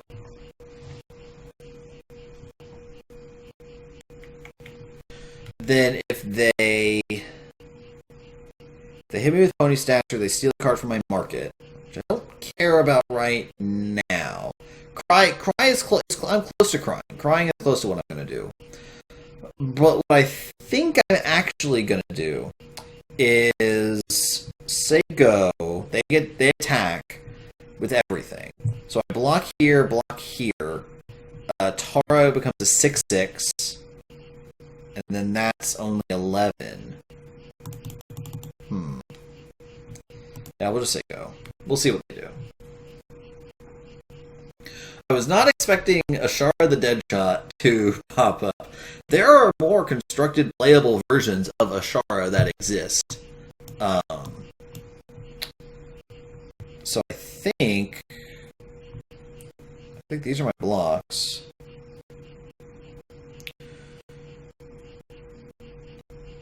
Okay, so what I think I'm actually going to do is, if I do this block and then before damage I pump and pump, then Tara becomes 16/16, loses 5, goes to 11. Sure, I think that's what we do.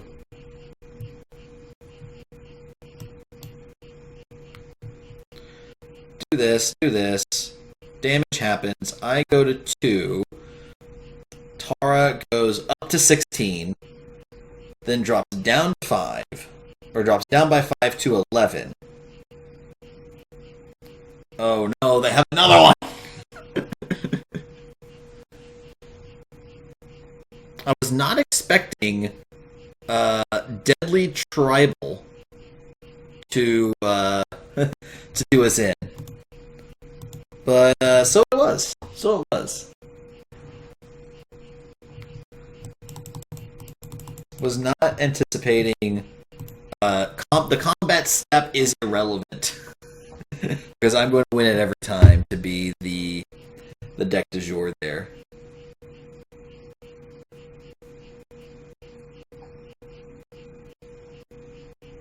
That was wild. Yeah, it's interesting.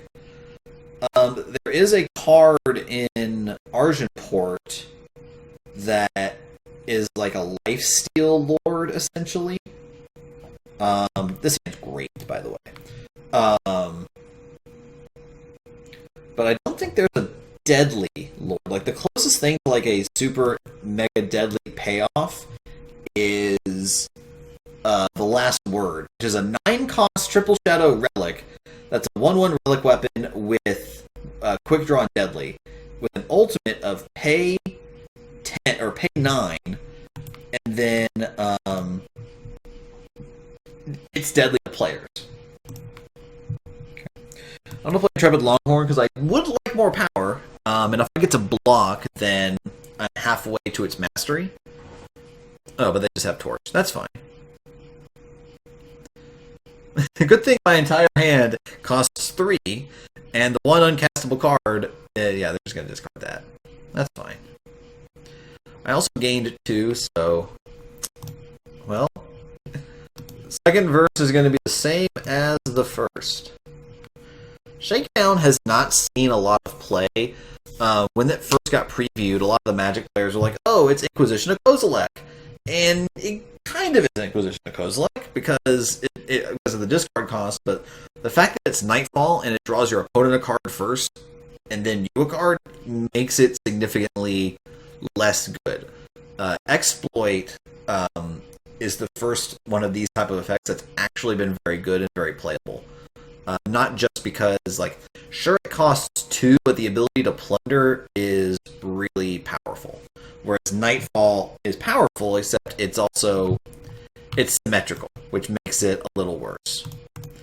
So we're going to attack. If they want to block here, I'll Finest Hour, which plays a power from my deck, and then I get to play Iron Priestess. And sure, I traded my Intrepid Longhorn for Sinway Smuggler, and they already got to go into their market for something, but yeah, Shakedown is very, very washed down IOK. There's a lot of times where you'll look at a Eternal Design. Yeah. There's a lot of times where you look at an Eternal Design and go, you know what, that is a really cool effect. But it very obviously is like a Magic card. Our opponent also has decided that they are like never blocking. So they're obviously using they want these units for something. I'm assuming it's a Bandit Queen. I'm assuming. Now they've marketed twice, and I don't think we've seen a very Magic Eternal card. It is very obvious that some of them are. It's very obvious when certain cards are like, oh yeah, that is 100% made by a Magic designer.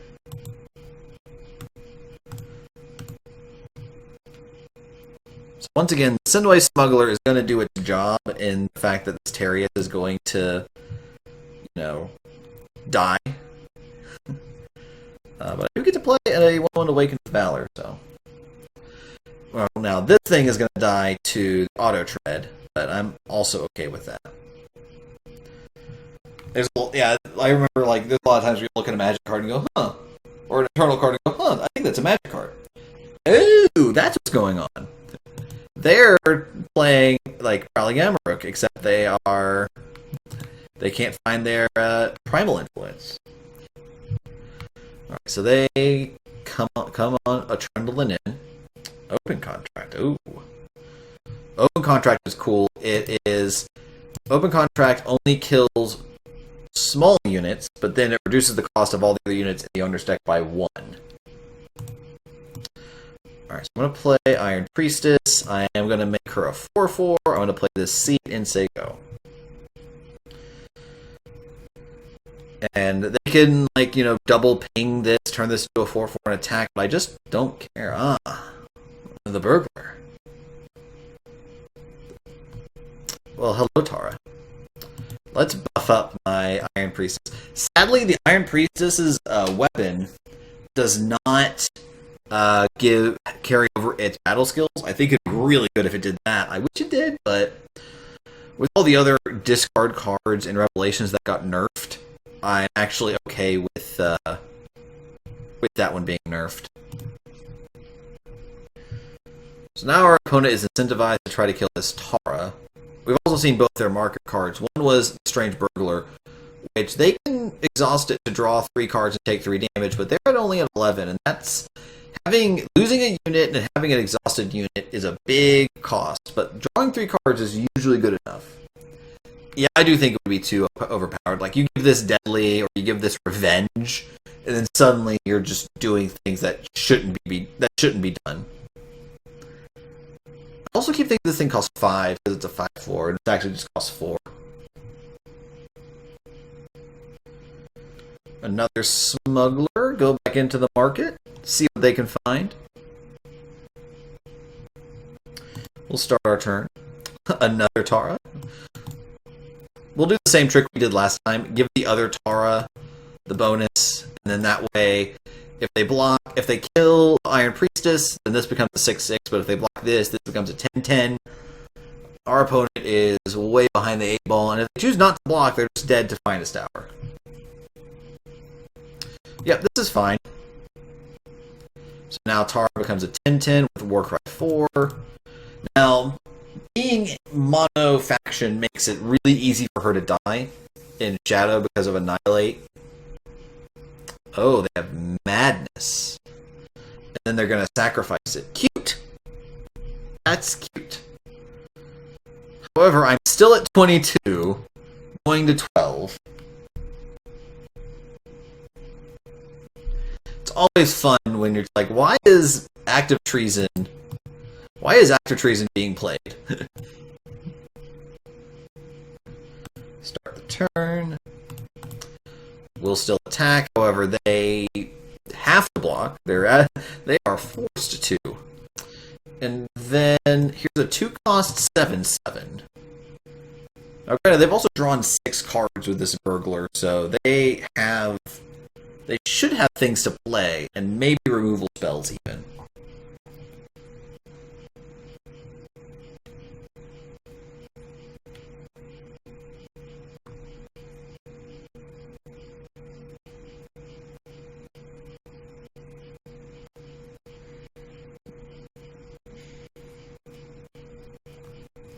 Hey, a 6/6 League Explorer. That's cute. Yep, there's all their units. There's all of them. Alright, where's a Gavel's Insight when I need it the most? Alright, I guess I don't attack anymore. I mean, they had been influenced. They've been missing Primal Influence for the longest time, and they've drawn 6 cards, so they were due. But we have outs. We have Gavel's Insight, which gives Overwhelm, which can get us there. There's also I knew there was a Bandit Queen in my future. I knew you were coming. All right, so I'm at 13.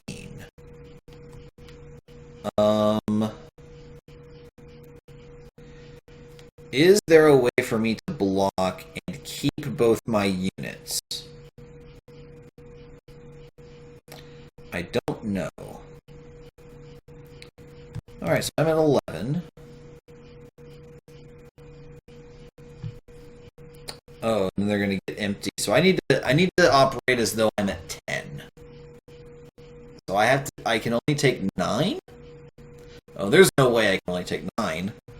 Like, if I block the 2 biggest things, I'm taking 13. So no way, I'm just dead. Okay. Bandit Queen does that. She's also from the first Eternal set, and she is as good as advertised. That's how it be sometimes.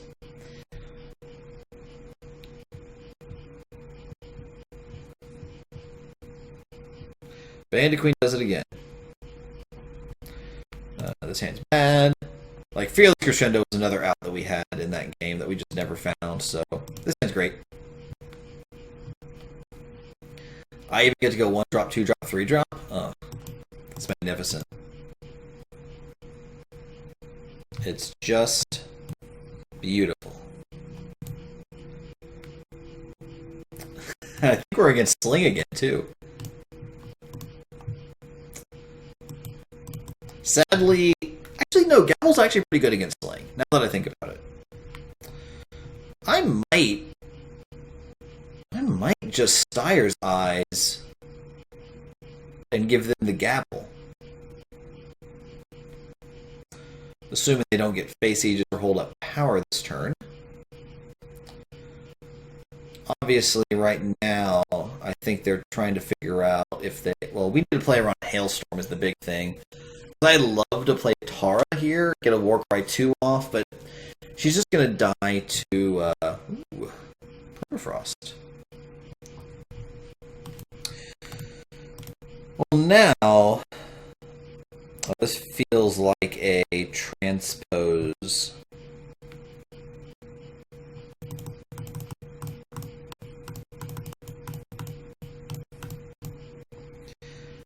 Feels like a transpose.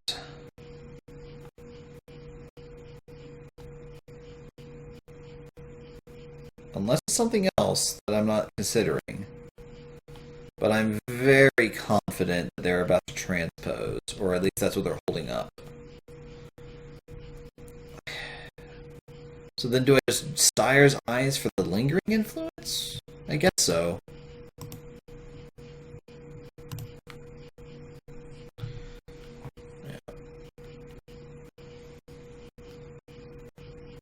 Like, the only way that I don't get screwed with Iron Priestess is good. The only way that I don't get screwed there is if their plan is to obstructive flicker. They wouldn't be getting stopped here if it was flicker. So they have to just have transpose in their hand. And this kind of feels like a hailstorm. If they play, oh, Grand Suppressor. So Scards can't use summon abilities. Well, I guess.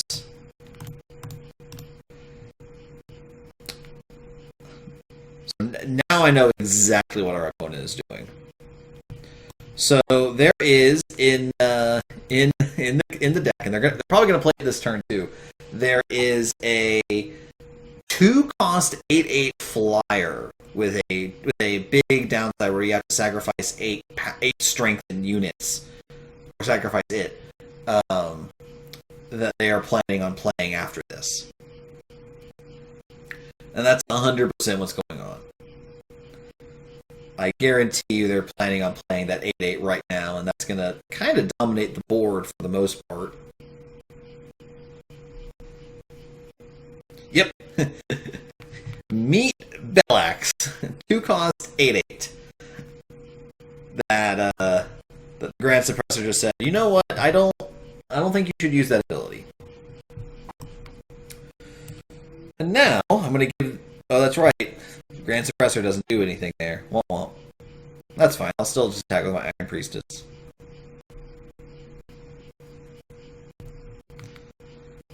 And my biggest problem right now is I don't really have a way of dealing with Grand Suppressor. I guess it's like Pristine Light or something? I don't know.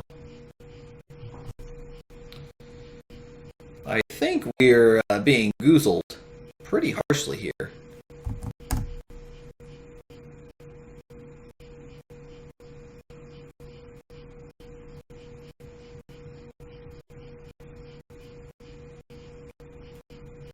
Like, are they going to play another one?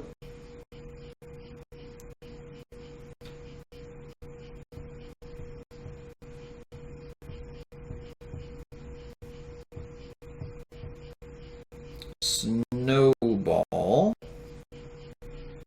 Oh, do they have double snowball? I mean, sure. That's fine. I'm not excited about that. That's fine.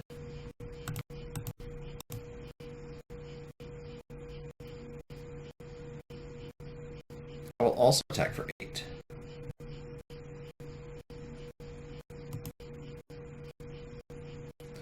Unfortunately, they're about to smack me back for 10, but if they don't have any blockers, I think we can win this race.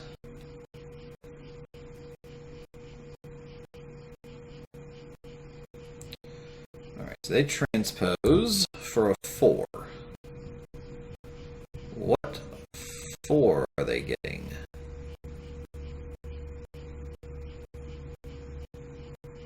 Ice Bolt. Well, I just get to make it survive.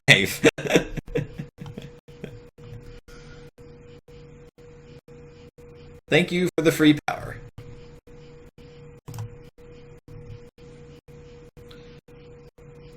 Then they have a third snowball. Sure. All right. Well, there goes that plan of attack. And well, oh, that's right. It doesn't even get its summon ability. Dinger. All right. I guess we gotta.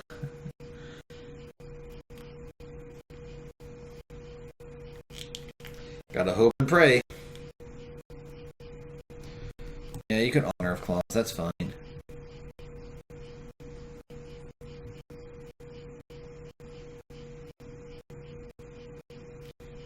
Yeah, discard a Siege Breaker, that's fine. And then Permafrost, I get to counter Permafrost with Stand Together.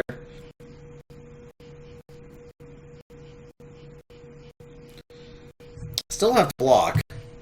Oh, they decided not to attack. I guess they have another removal spell in hand, or they just want to be super careful. I have to block, so it's not like I have any choice.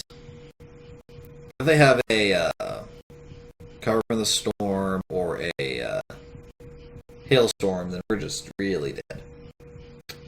Really uber mega dead.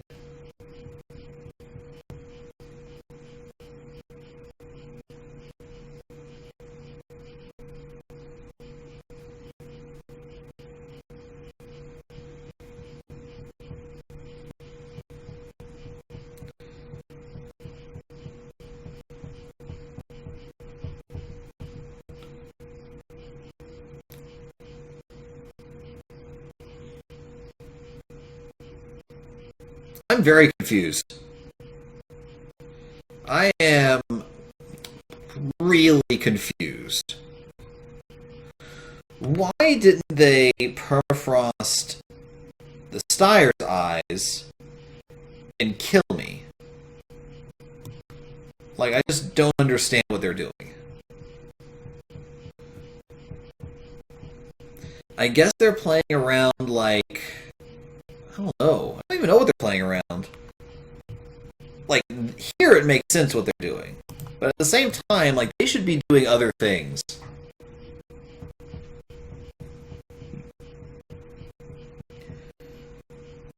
Like, they have to have something. Like, they could have killed me several turns ago if they had just attacked with their Bell Axe.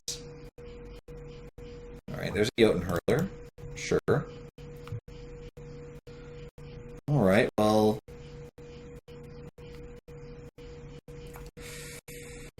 if I attack with everything, I just die, so... I'm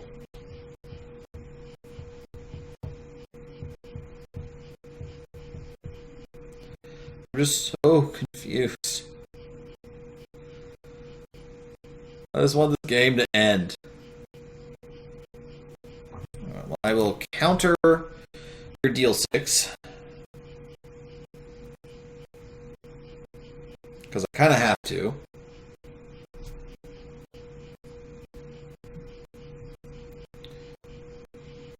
That's fine. Let's not forget that I have to block. Opponent, what are you doing? Okay, you have Island's Favor, sure.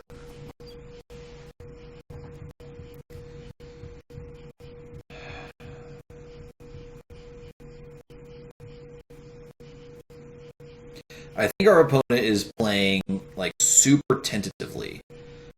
However, there's a lot of cards that I can just like. If I draw a gavel or a pristine light, well, pristine light actually doesn't win the game.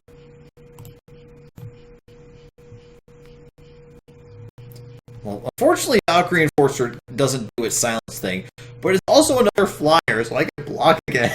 Like, opponent, what are you doing? I should be dead 5 times over. I was dead 3 turns ago. 5 turns ago. What are you doing?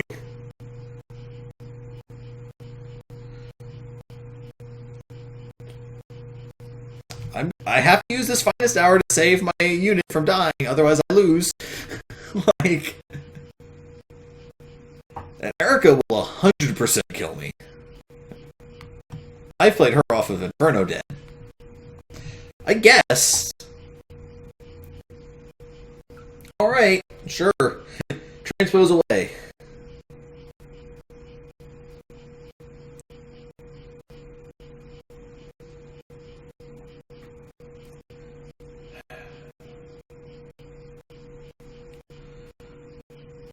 Rune of Law.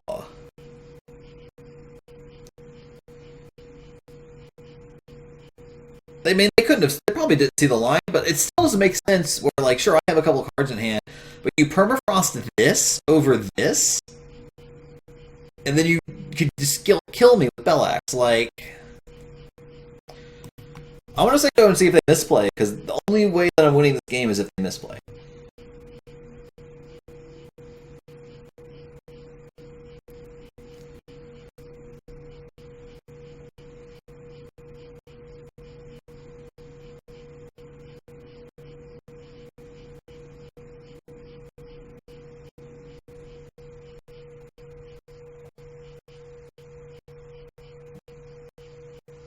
This is another card that sometimes in sling decks, because it is a way to just deal a bajillion damage out of nowhere. And I'm not even going to give our opponent the satisfaction of dealing damage, because I should have been dead, 8 turns ago. Alright. We're going to play one more, and then I think we'll call it there.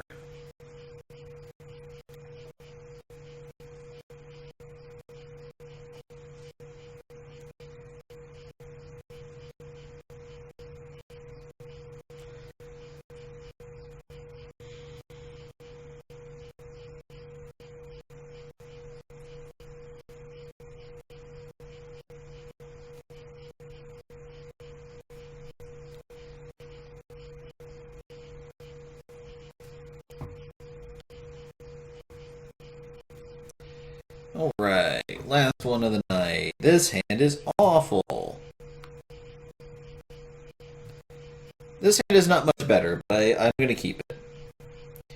Sure, this seat is depleted, but I don't have any one-drop plays, and then maybe, just maybe, I'll draw a 3rd power. Only way that I get punished for that is if I draw, like, Cumbrae Painting into Sigil, but... Alright, another Skycrag.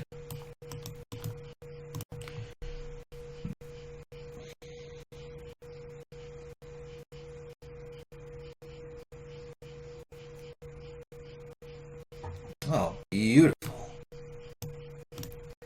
Attack for 2.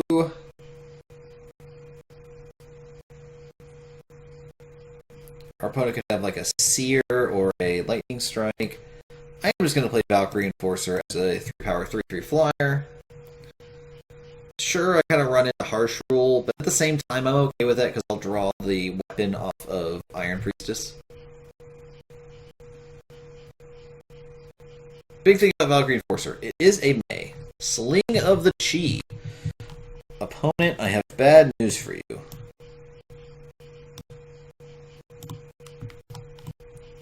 I have an answer to Sling of the Chi in my hand.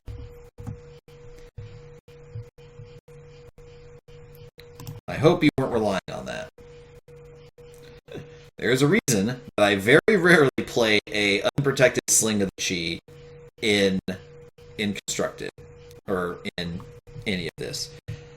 I don't have any relics in this deck that I want, but I am going to Rune of Law here, and bash. Sure, they could trade here, but I don't think they're going to. Yeah, that's also reasonable. I don't think they're like after I blew up their Sling of the Chi, I don't think they're coming back from that. All right, and I think that's gonna do it. I want to thank everybody for popping by, playing some games, enjoying a little bit of Throne action here. Let's see who else is streaming Eternal at the moment. Looks like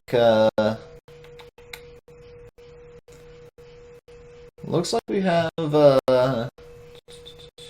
somebody playing for looking for some control decks. We're gonna head over to this person's stream. Thank you, everybody. Hope you all have a wonderful rest of your night.